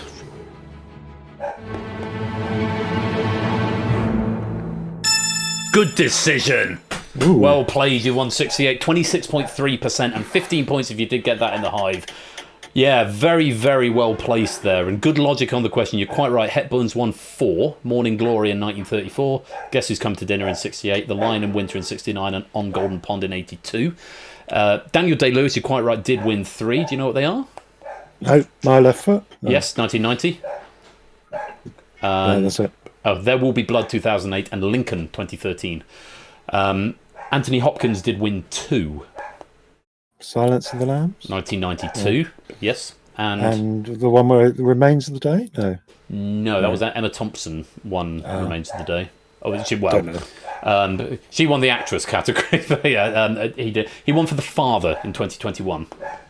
Yeah. And Jeremy Irons is the one who's won 1 for any ideas? Nope. I didn't know this one either. Reversal of Fortune, 1991. Glenn Close, despite being nominated 8 times, has not won an Oscar. So very well placed there. You're up to 155. And this final question, which comes from Phase 3, and is going to be that complicated one to do with ranking the relative population in the country. Mm-hmm. Hive, let's see how you get on. 5 options. Good luck. Here it is. Which of these cities is the most populous compared to other cities in that country? 5 options. Brussels, Belgium, Kyoto, Japan, Cape Town, South Africa, Manchester, UK, Philadelphia, USA. Which of those is the most populous city in the country it's in?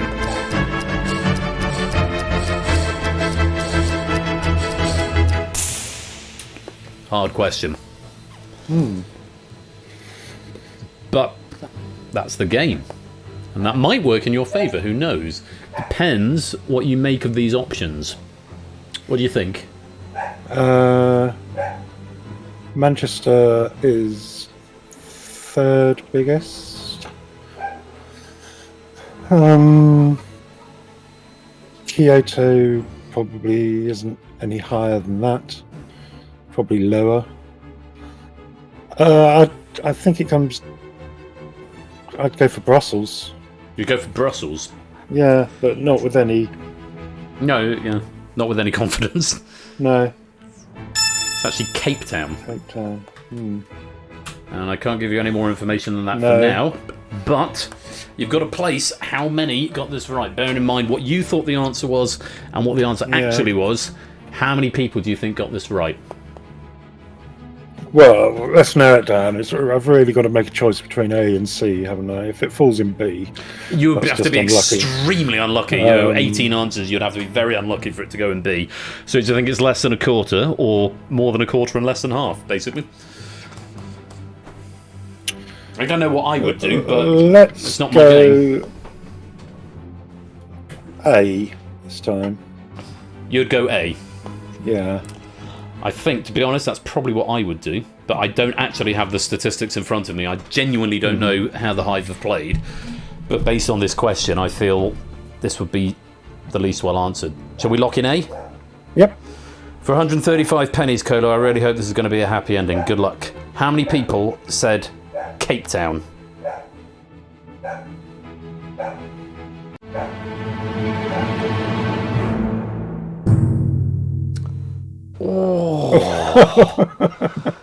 That is so close. It almost went into B. I was really expecting that to be right there, but alas, not to be. Well done, Hive. 27.8% getting that. Let me just go through the numbers for you, because I know you'd be curious. Kyoto is the 7th largest in Japan. Tokyo, obviously, is top. This is by population. Philadelphia is 6th in the USA. New York City is top. You were leaning towards Brussels. Brussels is actually the 5th most populous city. Any ideas what the top is? Antwerp? Antwerp, absolutely, yeah, Antwerp. You were absolutely bang on with Manchester. It is 3rd after London, Birmingham. London and Liverpool. Birmingham is 4. London and Liverpool. Yeah, believe it or not. This is there's many different ways of calculating population. I suppose you could make the argument. Yes, I suppose so. But yeah, Cape Town is actually certainly the second largest in South Africa. It's Manchester certainly isn't any bigger. Well, relatively in the country.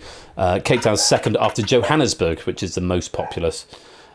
Mantis are telling us, our mathematician in chat, B was impossible. 5 over 18 equals 27.8 and 4 over 18 was 22.2. So actually B was impossible. But unfortunately we just dropped down on the wrong side, 27.8. But 155 pennies, not bad. And let's see how that compares to your last appearance on the Hive. Awful, I think, compared to my last appearance. But I think personally, I did quite well. I just think the Hive weren't on their game today. Oh, I think that's very fair. I think you got 420 last time, and finishing on 155, which puts you into 18th. But of course, you've still got that joint 6th all the way up top. But Tin Man, welcome to the stream. Just in time for the escape artist. Colo, I'm sorry it's taken 2, but I'm glad that we've managed to finish it off over 2 streams, and I hope it was an enjoyable experience all the same. Thank you, Ben. Always a pleasure. Take care. Thank you, Hive. And thank you, Hive, as well. Right. All that remains to do is to check out how you got on in the Hive. And the final scores for the gold, silver, and bronze. And we have our top 5. Flyboy coming up and stealing the bronze with 1, 2, and 4. Shapes. Oh my God! No, we've got a tie. Oh, well, I wasn't expecting this. Proogs and Shapes both getting a gold medal, 108 points apiece after an interesting final. Well done there. Flyboy takes the silver with 93, and it's Kegler and Stilgar who split the bronze with 82 each. What an interesting end to the game.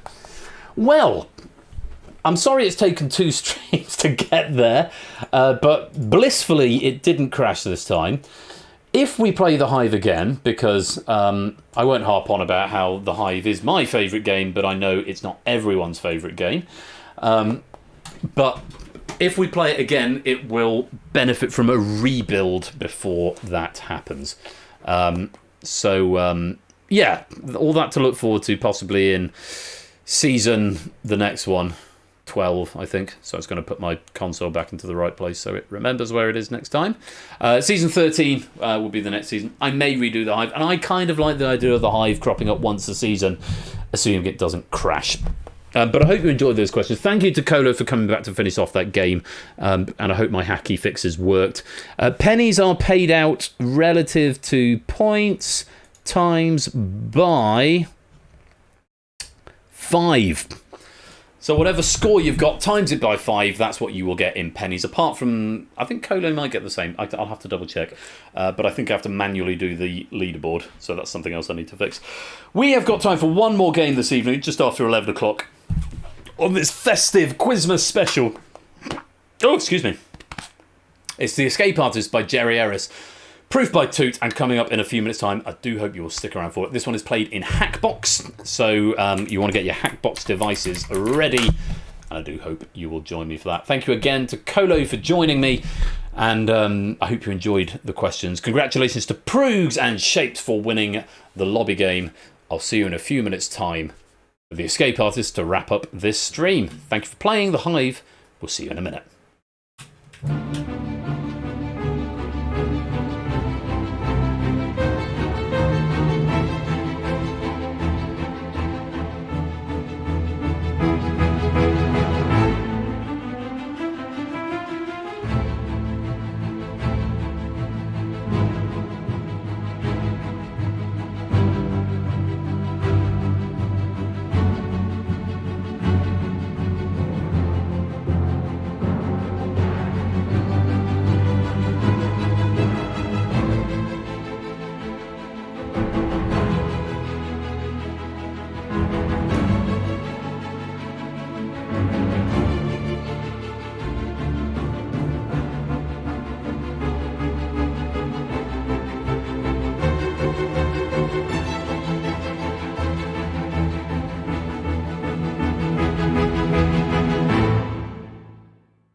And coming up after this very short break, we will be wrapping up the stream with a pack from Jerry Ellis as we return to Quiz Prison in The Escape Artist. Yes, Hackbox devices will be needed, and I do hope you'll come and join me. Some adverts will play, but we won't start the next game without you. I need to give KS 100 pennies because he's cashed them in. And don't forget, you can cash your micro pennies in for full fat pennies, and they will, of course, all contribute to the penny prize draw at the end of the season. But I hope you're ready to come and play the Escape Artist in a few minutes' time. Don't touch that dial. We'll be right back.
Welcome back to the fourth and final part of this evening's game night.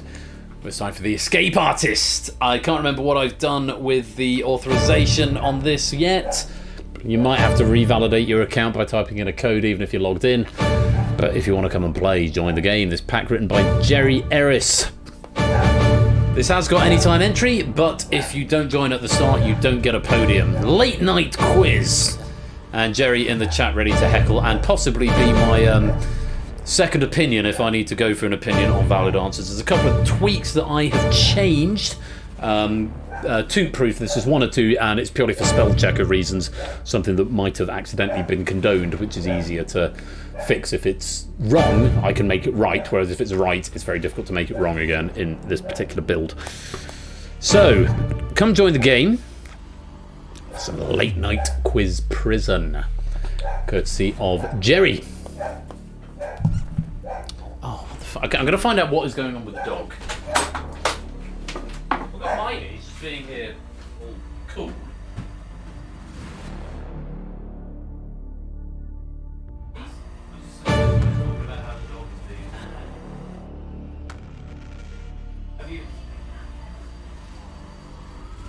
Right. Okay. Cool. Mrs. Flush is feeling the need to be busy and has like vacuumed and mopped all downstairs. Where the cats have been coming in, the cats are like sleeping on her office chair and stuff. So they're leaving hairs everywhere. So Dex is being a bit unbearable, basically, a bit insufferable. But We love him dearly. I'm going to cash in some pennies while I wait for players to join. So, KS wants 100 pennies, cashing in their micro pennies. Let me give you those now, KS. Yay. And Kegler, if I spell it right, wants 100 pennies. And Flyboy, if I can type, wants 100 pennies. There you go. So, remember, penny prize draw at the end of the season will be on the 23rd of December this year. I've got the distinct honour for, I think, second year running of hosting the last game of Quizmas on the 23rd of December. Well, I will already be deep in the throes of relaxation and holiday by that point. Yeah, I hope you're all looking forward to a bit of a break this holiday season, whatever it is you're going to be up to, but it is a great time of year, and I do always love Quizmas, so thank you all very much for coming to join me this evening. We are going to crack on with this game. I think we've got enough people in. So, does this have its own profile? Let's find out. Yes, it does. It's only for the room code, though, so that's all good. Duh. Right. 1, 2, 3, 4, 5, 6, 7, 8, 9, 10, 11, 12, 13, 14, 15, 16, 17, 18, 19, 20, 1, 2, 3, 4, 24. That's a good number for late night quiz. It's 11:15 over here in the UK. So thank you for sticking it out, and good luck to you all. It's quiz prison. Let's lock you in. Wall of text. Round 1 is initiate. Answer any 5 of the 10 questions to escape. Once you've done so, you are through to the next round, but you will not be able to answer any more questions in this round. Bear that in mind. Once you've hit 5, you can't answer any more, even if you know them. The harder the question is, the more points it is worth. Point values will be displayed prior to each question, and accumulated points will be carried forward to the next round. Something to bear in mind. If you give an incorrect answer, you will lose one of your 3 lives. If you exhaust your lives, you're eliminated from the game. Bonus point is awarded for each life you have left at the end of the round, so do treat them with caution. There's no penalty for abstention, however, if you don't get 5 questions before the end of the round, or there's not enough questions left for you to do so, you will be eliminated from the game. So remember, abstention is a perfectly valid policy. Don't just take a wild guess early in the game, because it will cost you one of those lives, and that can be very, very damaging later on, so something to bear in mind. You need to get 5 to survive, as Matt is saying. Those are the rules, and that's the spread. So 7-pointer first, then 1, 5, 3, 2, 9, 4, 6, 8, 10. Looks a bit weighted at the front, so we might have a few early escapes here, because the easier questions are coming at the front end and some of the harder ones towards the end. I haven't seen this pack other than a cursory glance when I exported it out of the spreadsheet, so I don't know what you're in for here, but Toot assures me that it is good to go. Good luck to you all. Question number 1 is worth 7 points if you choose to answer it. Good luck. Have a look. Which type of chemical bond involves the sharing of electrons?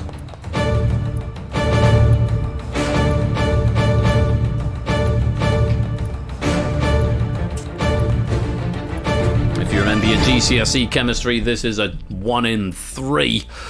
Have you gone for the right one? The correct answer is covalent. It's not ionic, unfortunately. It's covalent, ionic, and the other one, not molecular or fusion, as far as I can recall. Unfortunately, those are all wrong answers. Simpson's angle, mantissa, silver electron, and Joey, you're going to lose a life. Covalent is what we wanted. 7 points if you got that well played. Let's light you back up. Single point. Is it metallic? I don't remember that from school, but I am an old man. Question number 2. In theory, the easiest of the lot. Let's take a look and see what it brings. For 1 point, if you choose to answer, have a look. Yeah, you should, Silver Electron. Definitely should. Merry Quizmas! Quizmas is a pun on the name of which Christian holiday usually celebrated December 25th.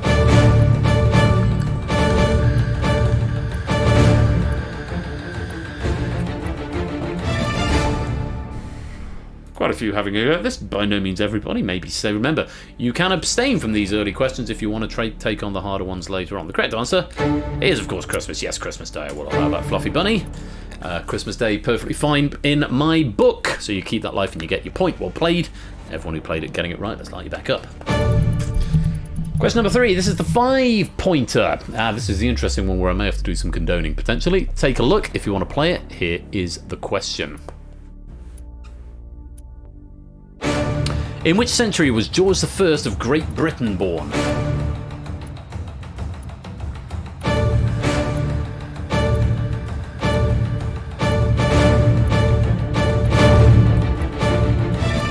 Can you see my book, please?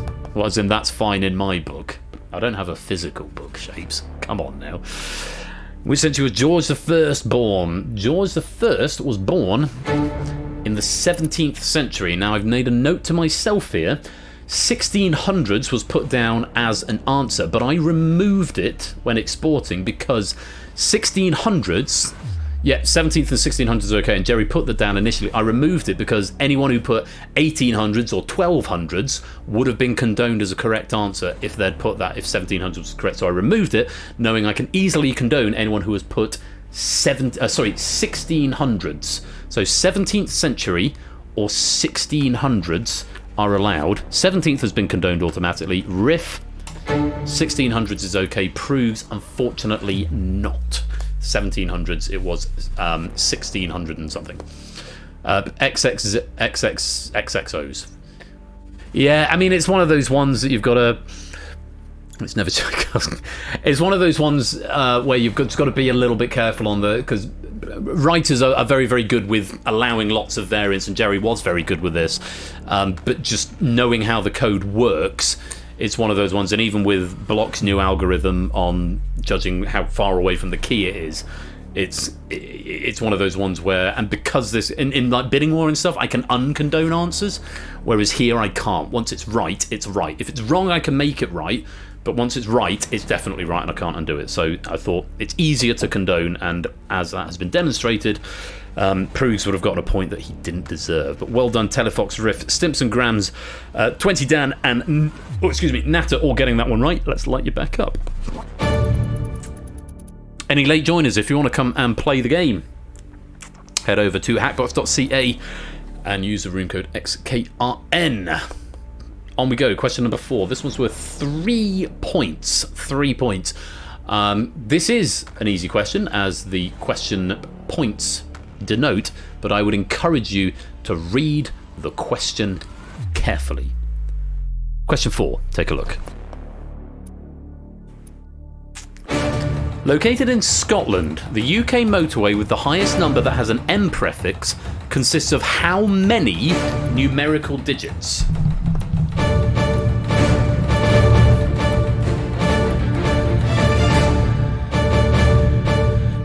A lot of grace time answers coming in there. It's one of those ones you need to read carefully, because if you think, oh, it's like the M607 or something, but it's actually only asking for the number of digits. It's going to watch saying that. That's fine, Tin Man, but well, you're very welcome here. You're welcome to watch. It works very well as a spectator sport as well as a partaking sport. The correct answer is, of course, 3. It's the M898 is the highest number, but yeah, 3 digits in it. Hello, dog. 2241, 2221, 4, 4, and 2 are all incorrect, and I'm afraid you are all going to lose a life because we wanted 3. Let's light you back up. Okay, Mantissa, Prug, Stimpson, Shapes, Flyboy, Silver Electron, and someone else who I didn't quite read. You're on your last life. One more wrong answer, you are out of the game, so do tread carefully. Question number 5. This is worth 2 points if you choose to answer it. And Joey, welcome to the stream. Whew, yeah, indeed. Good luck. Have a look at this. Which de facto ruler of 19th century Egypt shares his Romanized name with one of the world's most famous boxers?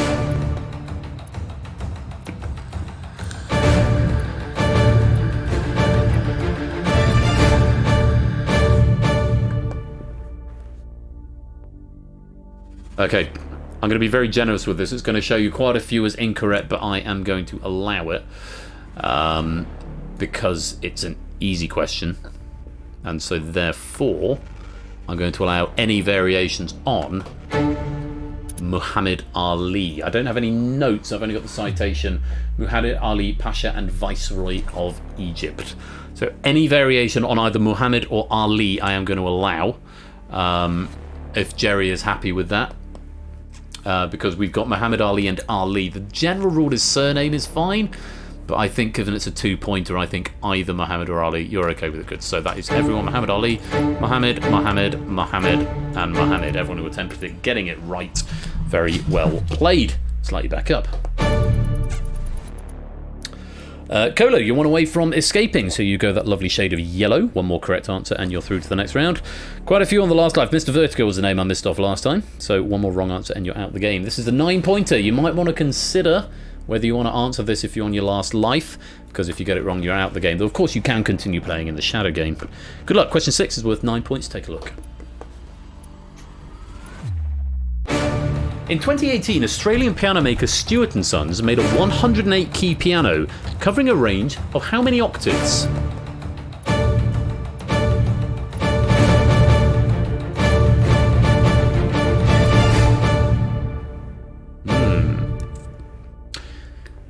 Some interesting answers coming in. Maybe there was a clue in the question because it was the 9-pointer and the answer was 9 octaves. An 88-key piano has 7 or 7 and a little bit. It's an A at the bottom and a C at the top.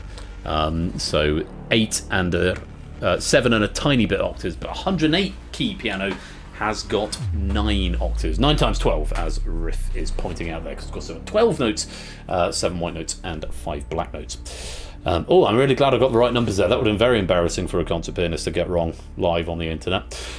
12, 13, 7, 6, 12, 15, 15, 17, 13, 13, 8 and 13. I'm afraid are all incorrect. We did need the answer 9. And unfortunately, that does mean that Proogs and Simpsons Angle, you are due for elimination. You can continue playing for pennies in the behind-the-scenes game. But I forgot about the black keys, easily done. But unfortunately, Proogs and Simpsons Angle, thank you very much for playing. But it's the end of the road and it's lights out. Into your cells you go. Mantissa, Kegler, Fetz and Silver Electron, you require all 4 remaining questions to escape. Riff and Kolo, you are 1 away from escaping. And a lot of players on their last life, so do tread carefully. That was originally not the 9-pointer. Also, fun fact, it's hard arranging questions according to difficulty level. Yes, it is. I know Toot did say he did do some rearranging of the stack and made a couple of tweaks. But yes, difficulty stacking there's very much a dark art to it. Let's see how we get on with this 4-pointer. Good luck. Take a look. Which 2-letter word referring to a physical life force is often cited as the most commonly played word in North American Scrabble tournaments?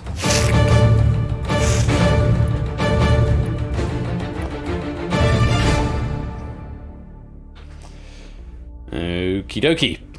Let's take a look. Correct answer. Famous TV show, also with this name. It's the Chi. Riff, you are the first player to escape. Very well done.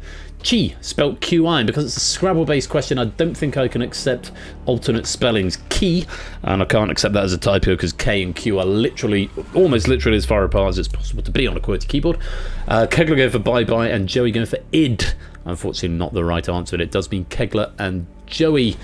You are due for elimination. Thank you very much for playing, but it's the end of the road, and it's lights out.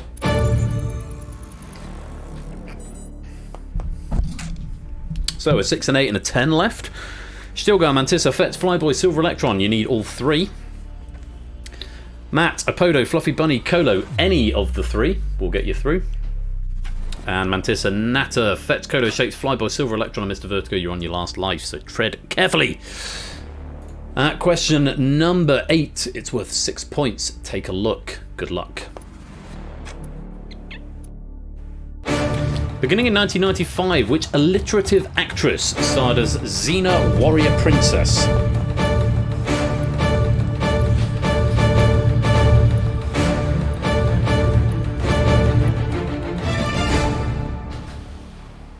lot of players answering, not many sitting this one out. The correct answer was Lucy Lawless. Matt, Apodo and Fluffy Bunny, you have escaped. You are through to round 2. Very well played. We will see you there.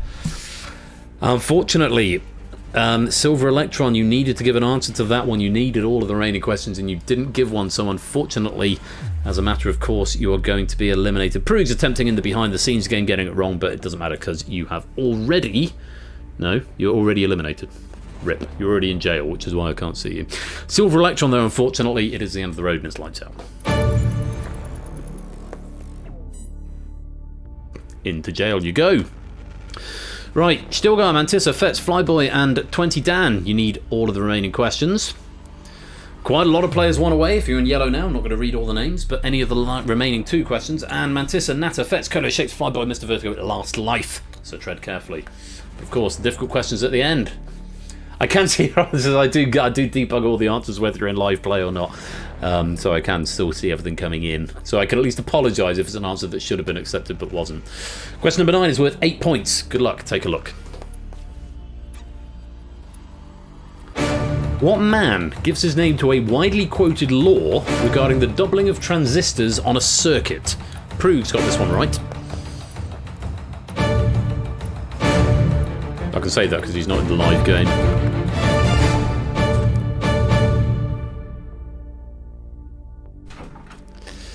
Time. Let's take a look and see what you said. Gordon Moore, Colo, Halo, Nando, Mr. Vertigo, you are through to round 2. Very well played. Om is wrong. Well Pants is wrong. Georges Simons Om is wrong. Flyboy. I'm going to double check that.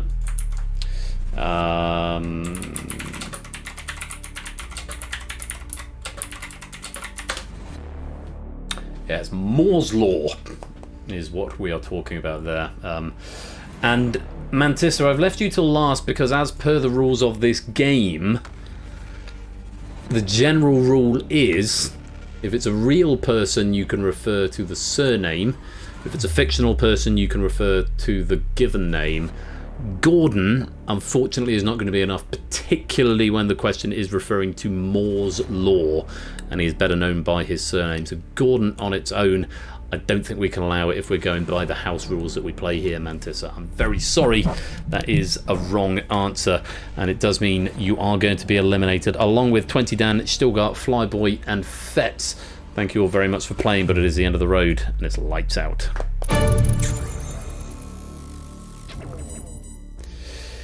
So, Rudic Fan, Telefox, AB Meat, Natter, Shapes, and Grams. You need this last question. Natter and Shapes are also on your last life. But it's a 10-pointer. Coming at the end of the stack, that's rough going. But give me a right answer, you get through to round 2. If not, you're out the game. Good luck. Here it is.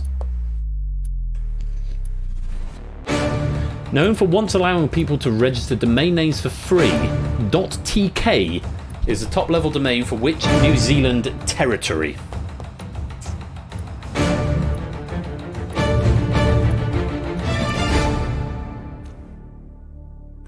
And that's time. One of you was right. And it was the first player to answer. AB Me, Tokelau, and AB Me, you have escaped. Taikata and Gon, I'm afraid, are not right answers. So Shapes and Grams, you will be eliminated. Along with Telefox, Natter, and Rudic Fan. Hard questions do come with the 10 points as you got timed out. That's the name of the game. Tough question at the end there, but unfortunately, Grams, Shapes, Telefox, Natter, and Rudic Fan. It's the end of the road. And it's lights out. Into jail you go. You may continue playing in the shadow game. 9 players have escaped. That's a brutal round 1. What did we start with? What, 24 or something? We've got 9 left. But let's see how far they can go. 1 extra point for every life that you have got remaining, and the high score was set by AB Me on 30. Let's go to round 2.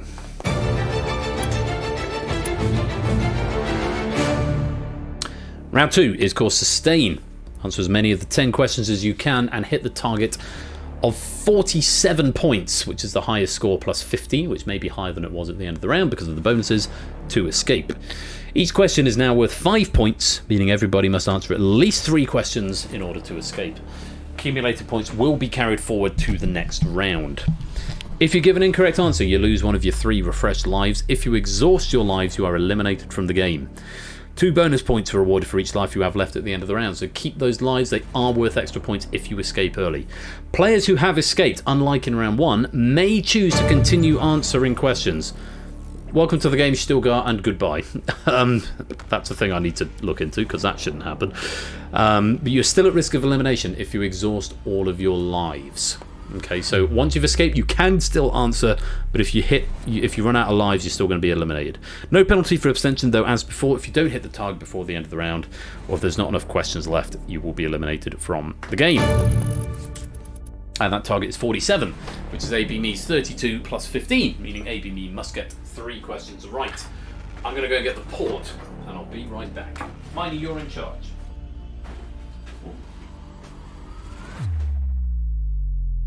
Just going to get the port, and I'm going to leave, if you can see her, move the mic out of the way. Miney by the door, she's in charge.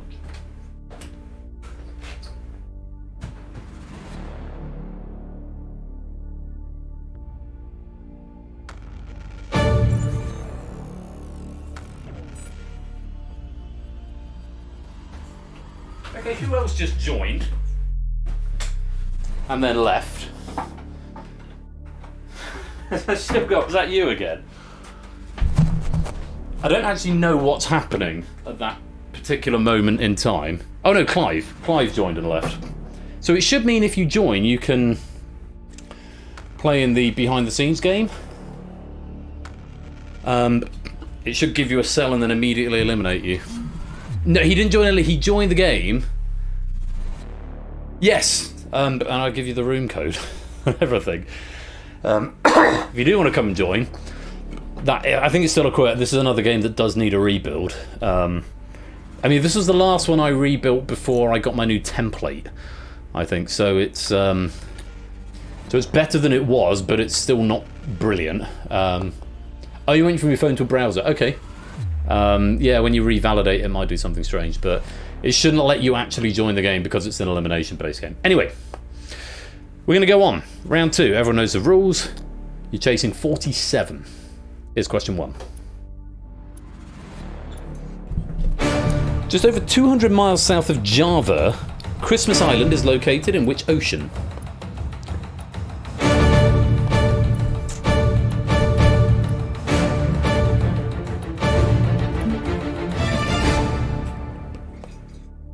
Time. Love a bit of port at this time of year. When you run out, it's the best thing. When you run out of wine, it's like, I don't want to open another bottle of wine. It's slightly worrying I've drunk a whole bottle of wine, but don't want to open another bottle of wine. I'll just have a glass of port. It'll be lovely. Correct answer. It's the Indian Ocean. Indian Ocean, yes, I will allow that, AB me. Pacific, though, unfortunately, I cannot allow. And Apodo, Fluffy Bunny, Matt, Halo, and Mr. Vertigo, you're all going to lose a life. Slightly back up. Question 2. Single letter required for this one. Good luck. The UK and US versions of The Office are both set in towns starting with what letter?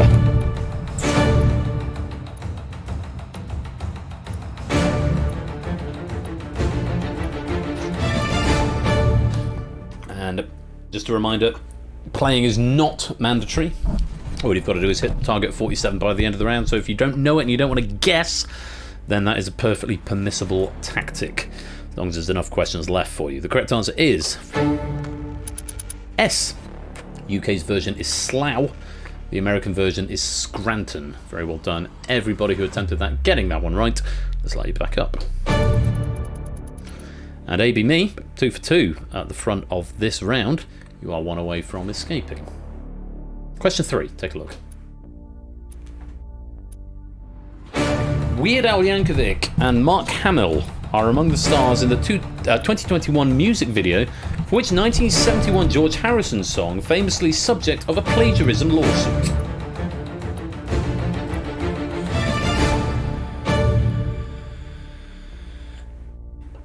Fine, just 2 attempting and 2 getting it right. My Sweet Lord. I don't know what the Weird Al cover is. I'm not a massive fan of Weird Al. There's a couple that I quite like. But Kodo and Halo getting that one right, very well played. Let's light you back up. And AB me, still the only player to be 1 away from that target 47. As we go to question number 4. Take a look. Oh, he just appears, does he? Fair enough. Question 4. C strings are typically red, while F strings are often either black or blue on which orchestral instrument?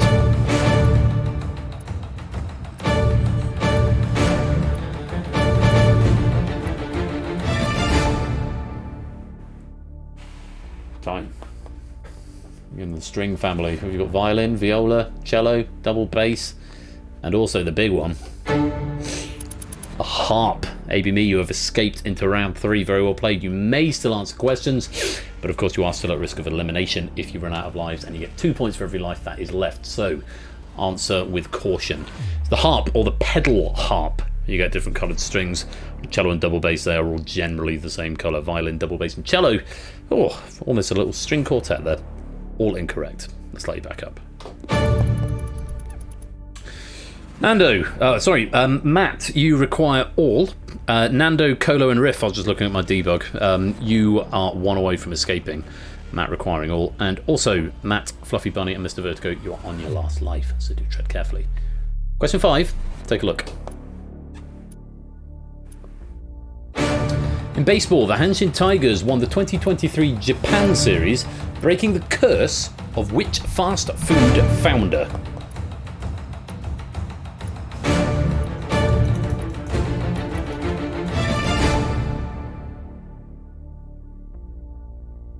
Now, as it happens, I can't override players in the shadow game, but they're the only ones who've given a wrong answer that I might want to condone, because the correct answer is Colonel Sanders. Riff, you have escaped into the next round. McDonald's is not the right answer, Matt, I'm afraid. Natter, Flyboy, Stimpson's Angle, Proogs, all going for KFC in the shadow game. That is not what we asked. We asked which founder, not the company. Mantissa, I would feel like I would want to condone Sanders, but we wanted Colonel Sanders or the Colonel or Colonel. To be fair, Sanders probably should have been a valid answer, but unfortunately I can't condone that one in the shadow game, so take some moral pennies in place of them. Riff, you've escaped, and Matt, unfortunately you're out of lives. Either that or there's not enough questions left. Thank you for playing, but it's the end of the road and it's lights out.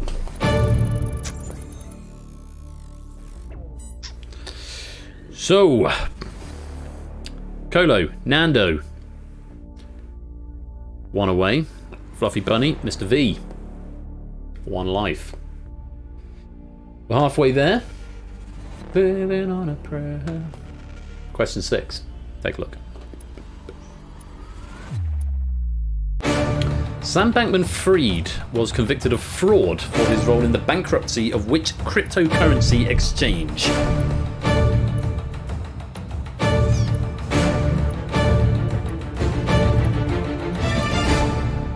Again, there's a little clue in the question for you. Cryptocurrency exchange. It was the FTX, or the Futures Exchange. Nando, you have escaped in round 3. Very well played. Remember, you can keep answering if you have escaped, if you want to keep increasing that penny count, but remember those lives do count for points on their own, and you can still be eliminated. Binance is not the right answer, Riff. I'm afraid you are going to lose a life. Kamikaze, welcome to the stream. Lovely to see you. The twilight of this stream. Let's light you back up. Target still 47. Fluffy Bunny, you now require all to hit that target of 47, or 4 remaining questions. Apodo, Colo, Halo. Oh, that's nice. You require, you are 1 away. Fluffy Bunny and Mr. V, you are on your last life. Oh, Apodo, Colo, Halo. All the O's. And only 8 players remain. Take a look at question 7. The card game Chemin de Fer, as played by James Bond in Casino Royale, is a variation of which casino game? I would get this from the second half of the question, or the middle part of the question.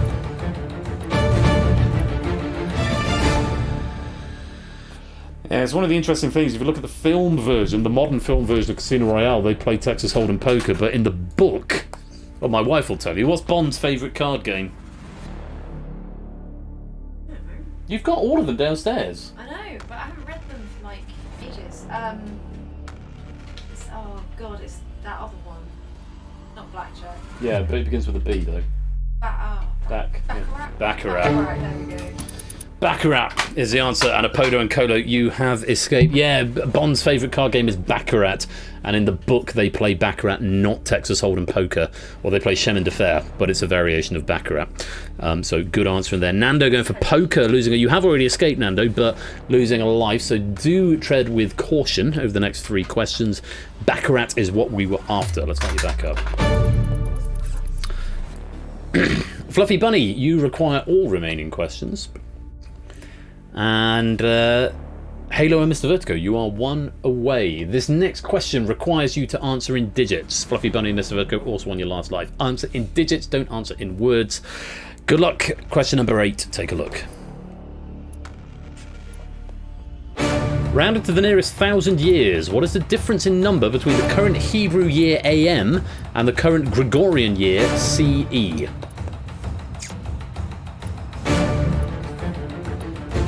So you're braver than I if you want to try that question. Oh, Fluffy Bunny's giving it a go. They've given it a go. Of course, they were obligated to because they do need all remaining questions. The correct answer... Oh, you're so close. 4,000 is the difference, not 3,000. I would have accepted 4 because we talked about rounding to the nearest 1,000. How you doing, babe? You alright? Yeah, I'm fine, just saying hello. Hello. You're welcome to stay for the rest of the game. Yeah. Yeah, if you look up a Jewish Hebrew date converter, today's Hebrew date is Shabbat Kislev 19, 5784. Compare and December the 2nd, 2023. So to the nearest 1,000, that would be 4,000 years. It's about 3,700, and of course we round up at that point. So 4,000 is what we're after. I'm not very up on my Hebrew calendar, I have to say. Fluffy Bunny, thank you for playing, but it's the end of the road and it's lights out. So, Mr. Vertigo and Halo, you're 1 away from escaping, and you've got 2 questions in which to do it. Mr. Vertigo, you're also on your last life, so do tread carefully. Everyone else has already escaped, but you may continue answering. Remember, those lives that you've got are worth points on their own, but not as many as 5 if you definitely know the answer. Question number 9. Oh, nice short one. Take a look at this. How many faces does a triangular prism have?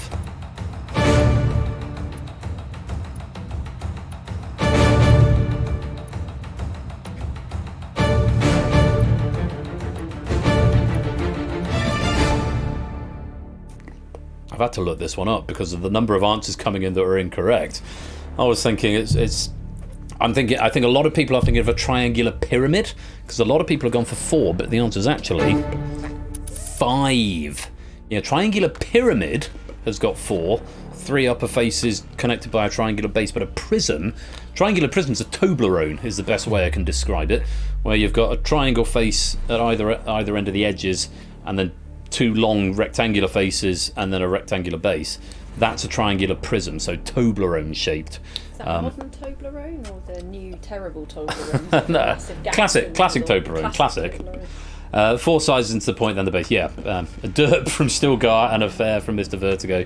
They are the wrong answer. Mr. Vertigo, that was your last life as well. Thank you for playing, but I'm afraid it is the end of the road and it's lights out. Into the cell you go. Indeed, ABME. It's like the Toblerone packaging. Yeah, the Toblerone package is probably a better one to go for. Yeah. Halo, you're on your last life, but you're also 1 away from escaping. So a lot of pressure on this question 10 for you if you want to get into the final. Halo, would love to see you there, but you've got to get this one right. Good luck. Here's a question. Introducing NFC support, which Android version released between Froyo and Honeycomb? A couple of our escape players are giving this one a go. Halo, I need an answer. Grace time. And I've not got anything, I'm afraid, so you will be eliminated as a matter of course. The correct answer was Gingerbread. AB, me and Colo attempting that, having already escaped, and just extending their points. Halo, I did need an answer from you there. You ran out of time typing. Bad luck on that one. But yeah, Gingerbread is what we wanted. Thank you very much for playing, Halo, but I'm afraid it is the end of the road and it's lights out.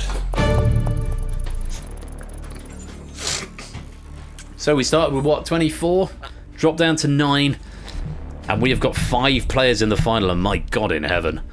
Look at these scores. 55 to Nando, 55 to Apodo, 56 to Riff, 57 to Colo, 62 to AB Me. Bonuses not yet been applied. I don't want to call this. Unfortunately, I don't have to, because all of y'all are going to have to scrum it out. Just work together as a team to escape. It'll be like the Grand Budapest Hotel. It'll be beautiful. Unfortunately not, Riff, unless you have an exact tie at the end. There can only be one escape artist. I'm afraid we've got to go to round number 3.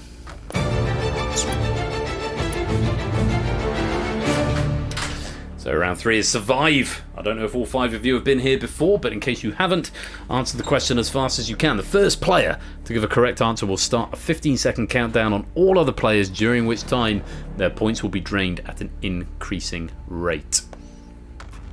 Answer the question correctly to stop your points being drained. If nobody answers the question within 15 seconds, all players will lose the maximum drain for the question. Your 3 lives have been replaced with refires. You may attempt every question once for free, so try every question once, at least once. Just give it a go, it might be right. Thereafter, it will cost you one of your refires. You may refire any question as many times as you like, but once they are exhausted, only your first answer will be accepted for the remainder of the round. If your points are depleted, you will be eliminated from the game. When only one player remains, that player is declared the winner. If more than one player remains after 10 questions, the player with the highest score is declared the winner. If you hit 0, then it's time to go. Pain. Doesn't really work. So, AB Me's got a clear advantage on 68, Colo 63, Riff on 60, and then Apodo and Nando on 59. This is going to be an entertaining final, and I am here for it. We start with 1 point per 1.5 seconds up to a maximum of 10. If you don't give me a right answer to this question, you will lose 10 points. Good luck. Here's the first. To celebrate Topper's first Quizmas as part of the hosting crew, which 5-letter word meaning common literary device can be made from the letters in Topper? AB Me was first in, followed very quickly by Riff. Apodo's also in. Nando's got there now. Colo's still working on it. And he's not going to get there. Trope is what we wanted, a literary trope. That's like my 14-year-old has just had a shower with a can of deodorant. That's part for the cause, I guess. Colo losing the maximum of 10 there, dropping down to 53. Everyone else getting the correct answer. Well played. Train rate stays the same. AB Me still with the lead. Colo drops into 5th place behind Nando, Apodo and Riff. Question 2. Meta. To the nearest percent in an ideal game, what is the minimum correct answer percentage needed to advance to round 3 of the escape artist?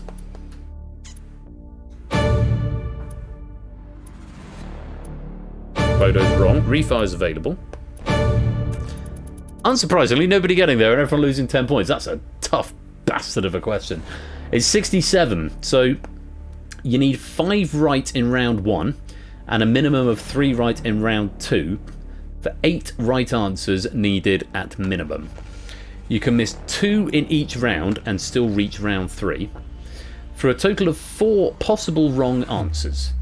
8 out of 12 is 66 and 2/3%. Rounded up is 67%. Minimum correct answer percentage.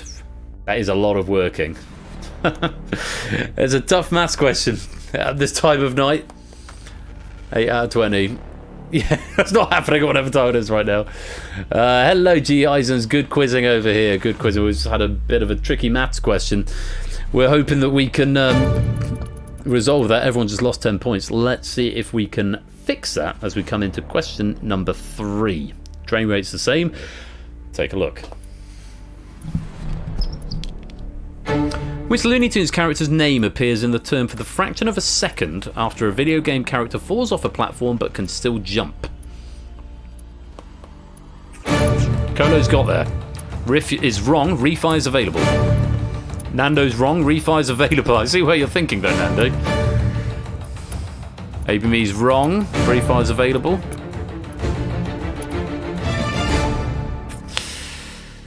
It's Coyote. Coyote time. Or Coyote time, depending where you're from. Nando gave a Roadrunner, the wrong side of the coin. But yes, the as I call it, the cartoon law of delayed gravity is the Wily would have been accepted there. Wily, Coyote, Wily Coyote, Wily Coyote, and Wily all accepted on that one. But unfortunately, Roadrunner, although the right cartoon, not the right answer. Kolo, the only one to get that. Oh, what has that done to the scores? Let's light you back up. Nando slips to the bottom on 35. Apodo's got 37. Riff on 40. Kolo 43. APV 48. I mean, there's only 13 points between first and last. Kolo jumping around all over the shop from first to last to right in the middle. So he's currently second. We're increasing the drain rate 1 point per second up to a maximum of 15. This is question number 4. Take a look at this. The P in the video game in the video game title Lies of P refers to which character from an 1883 Italian novel? Kolo has started the clock. Riff was wrong. Nando and AB Me are right. Refire's available, Riff. He's got there on the refire.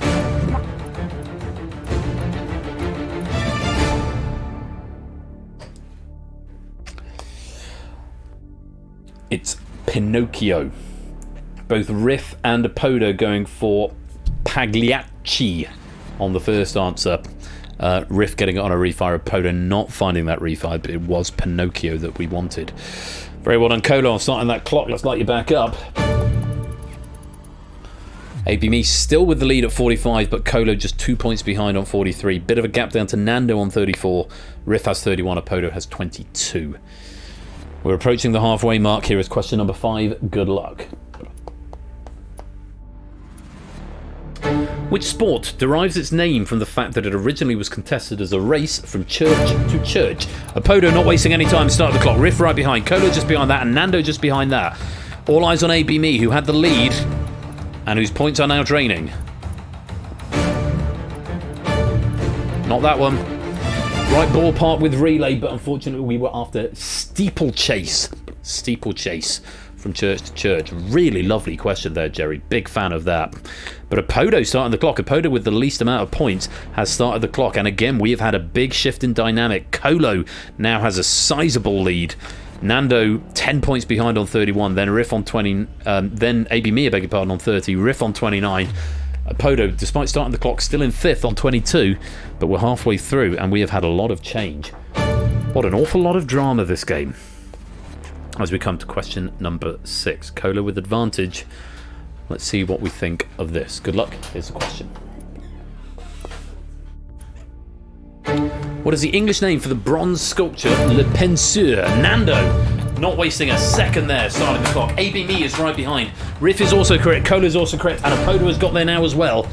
All 5 are safe and have stopped their clocks.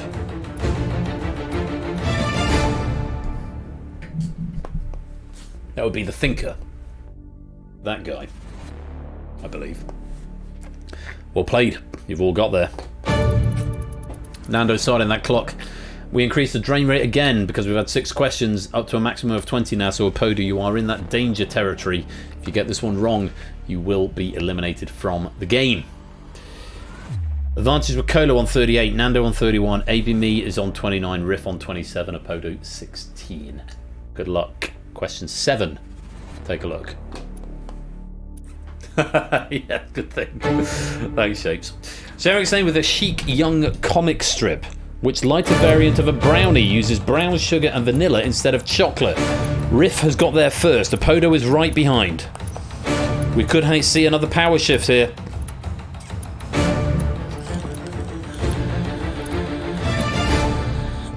I don't know if this is a transatlantic divide here. Are people in North America getting this? Are people in the UK or over in Europe struggling slightly as Kolo, AB Me and Nando fail to get the answer, but Riff and Apodo do? It's Blondie. Yeah, transatlantic advantage, but I'll take it. Of course you will. Yeah, a Blondie. I did wonder if there was a transatlantic advantage there, but Riff starting the clock, Apodo right behind, and we have another shift in dynamic as Riff now has the lead with 27 and 4 players are in that danger territory. AB Me, Apodo, Kolo and Nando. If you get this one wrong, you are out of the game. Riff, currently the only player who can get this one wrong and survive. You're losing 20 points. It's question number 8. Only 3 questions left. Good luck. Here it is. What was the most recent year in which both a UK general election and a US presidential election were held?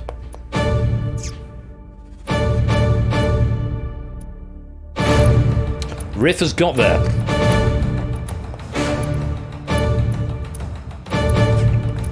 Refi's coming in. ABMe's out of time. Nando's out of time. Podo's out of time. And Colo is out of points. Lots of 2019s coming out. I'm going to have to pan through the answers because I thought the last 8 UK general elections were in 2019, 2017, 2015, 2010, 2005, 2001 and 1997 and 1992. And US presidential elections are held in years divisible by 4. Because I was just looking at that and thinking, I'm sure there were 2 elections in 2019, but of course there weren't. The Boris Johnson election, the last UK general election, 10,000 years ago, was in 2019, but Trump was still in power then, and the election for him didn't come until the end of the pandemic at the end of 2020. So I've misunderstood that. I'm thinking, oh no, there's an error on this question, but it was very much 1992 when John Major's Conservative government won in the UK. And was that Clinton? Or was that George Bush Sr.? I think it was George Bush Sr. Someone's going to tell me in a minute. No, it was Clinton 92. Telefukes, welcome to the stream, thank you. First chat is to correct me. Clinton 92 and 96. And then, yeah, W in 2000 and so on. So just to go through the answers, Nando going 2002. There was no UK general election in 2002. Apodo going 2016. No UK general election. We had Brexit. We had the EU referendum, but not a general election in that year. Kodo going 2020. No UK election. We should have had one, but we're in the midst of the pandemic, and Johnson had his majority. 2012 we had a US election, but no UK election. Nando then going 2004. Again, US election, but not UK. Colo 2019, again the other way around, UK but not US, and then we're running out of points, and so we get to forego the final 2 questions because AB, me, Apodo, Colo and Nando, you have all run out of points. It is the end of the road and it is lights out. Wow. Well, that took a turn. I thought we were going to get through this question and we're going to get to the last question, which I thought was very, very scary and might lead to a bad ending. But, Riff, you've seen everyone off. You've got 27 points left. Congratulations, you are the escape artist.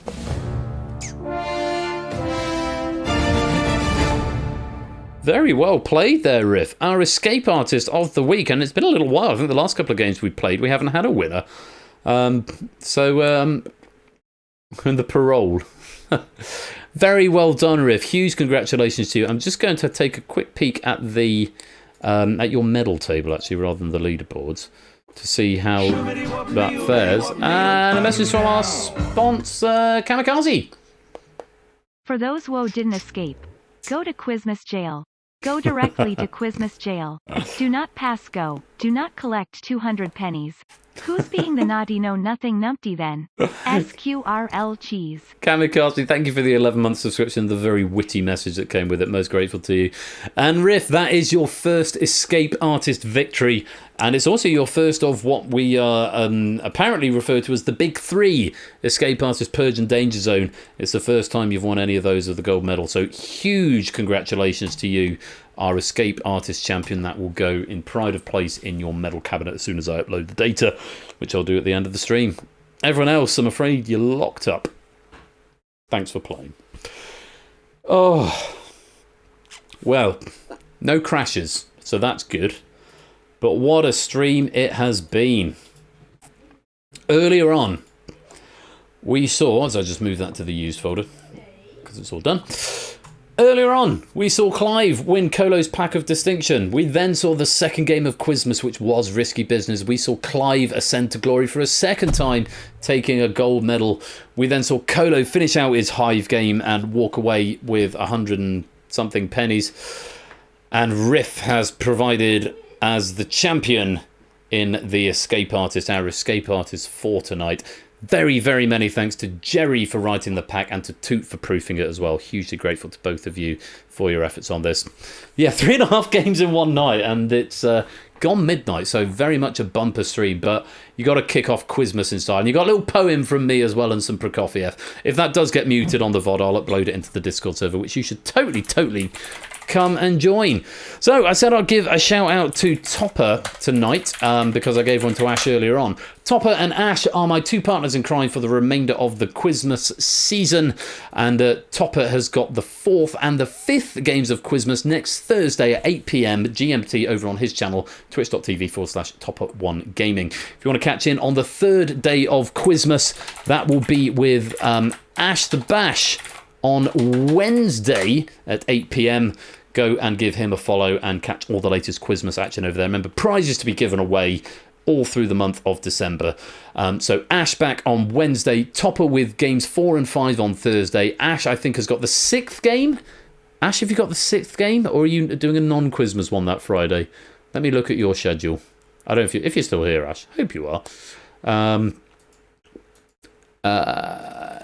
Oh, have you not got a stream next Friday?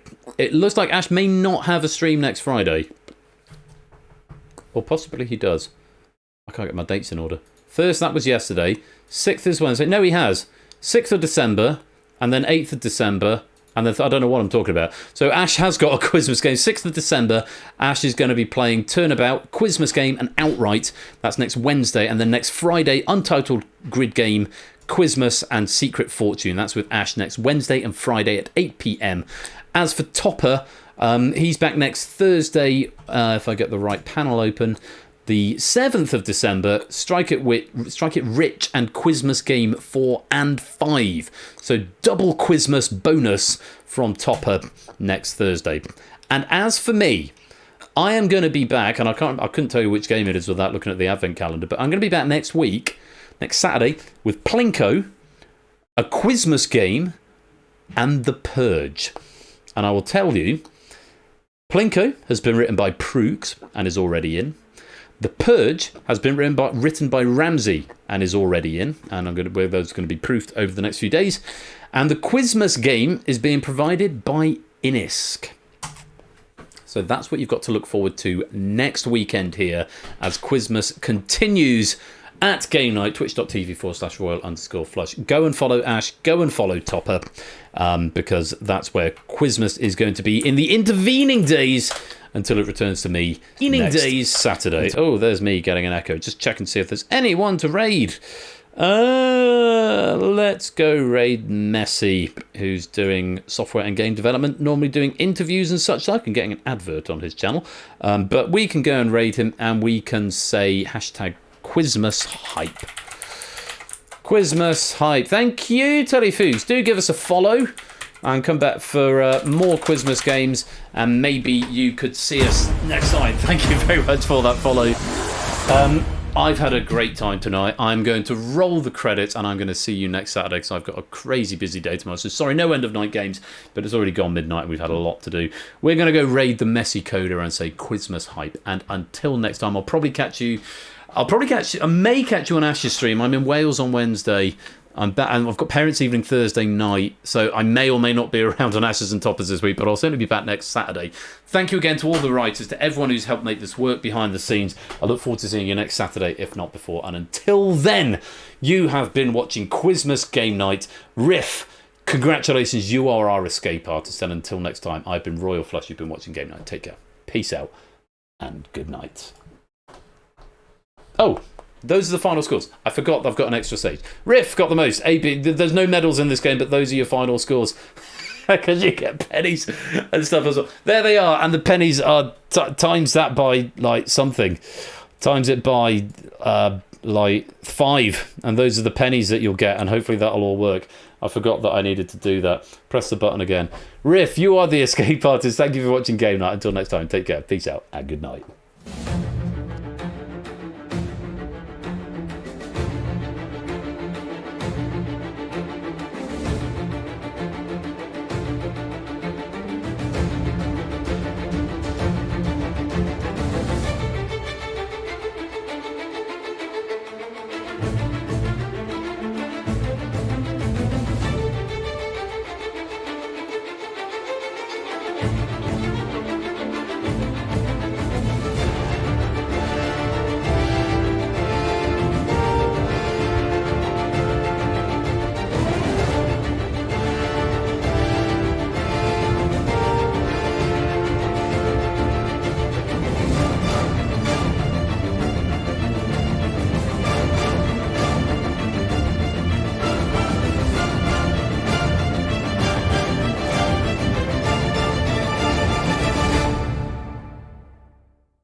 Right. Because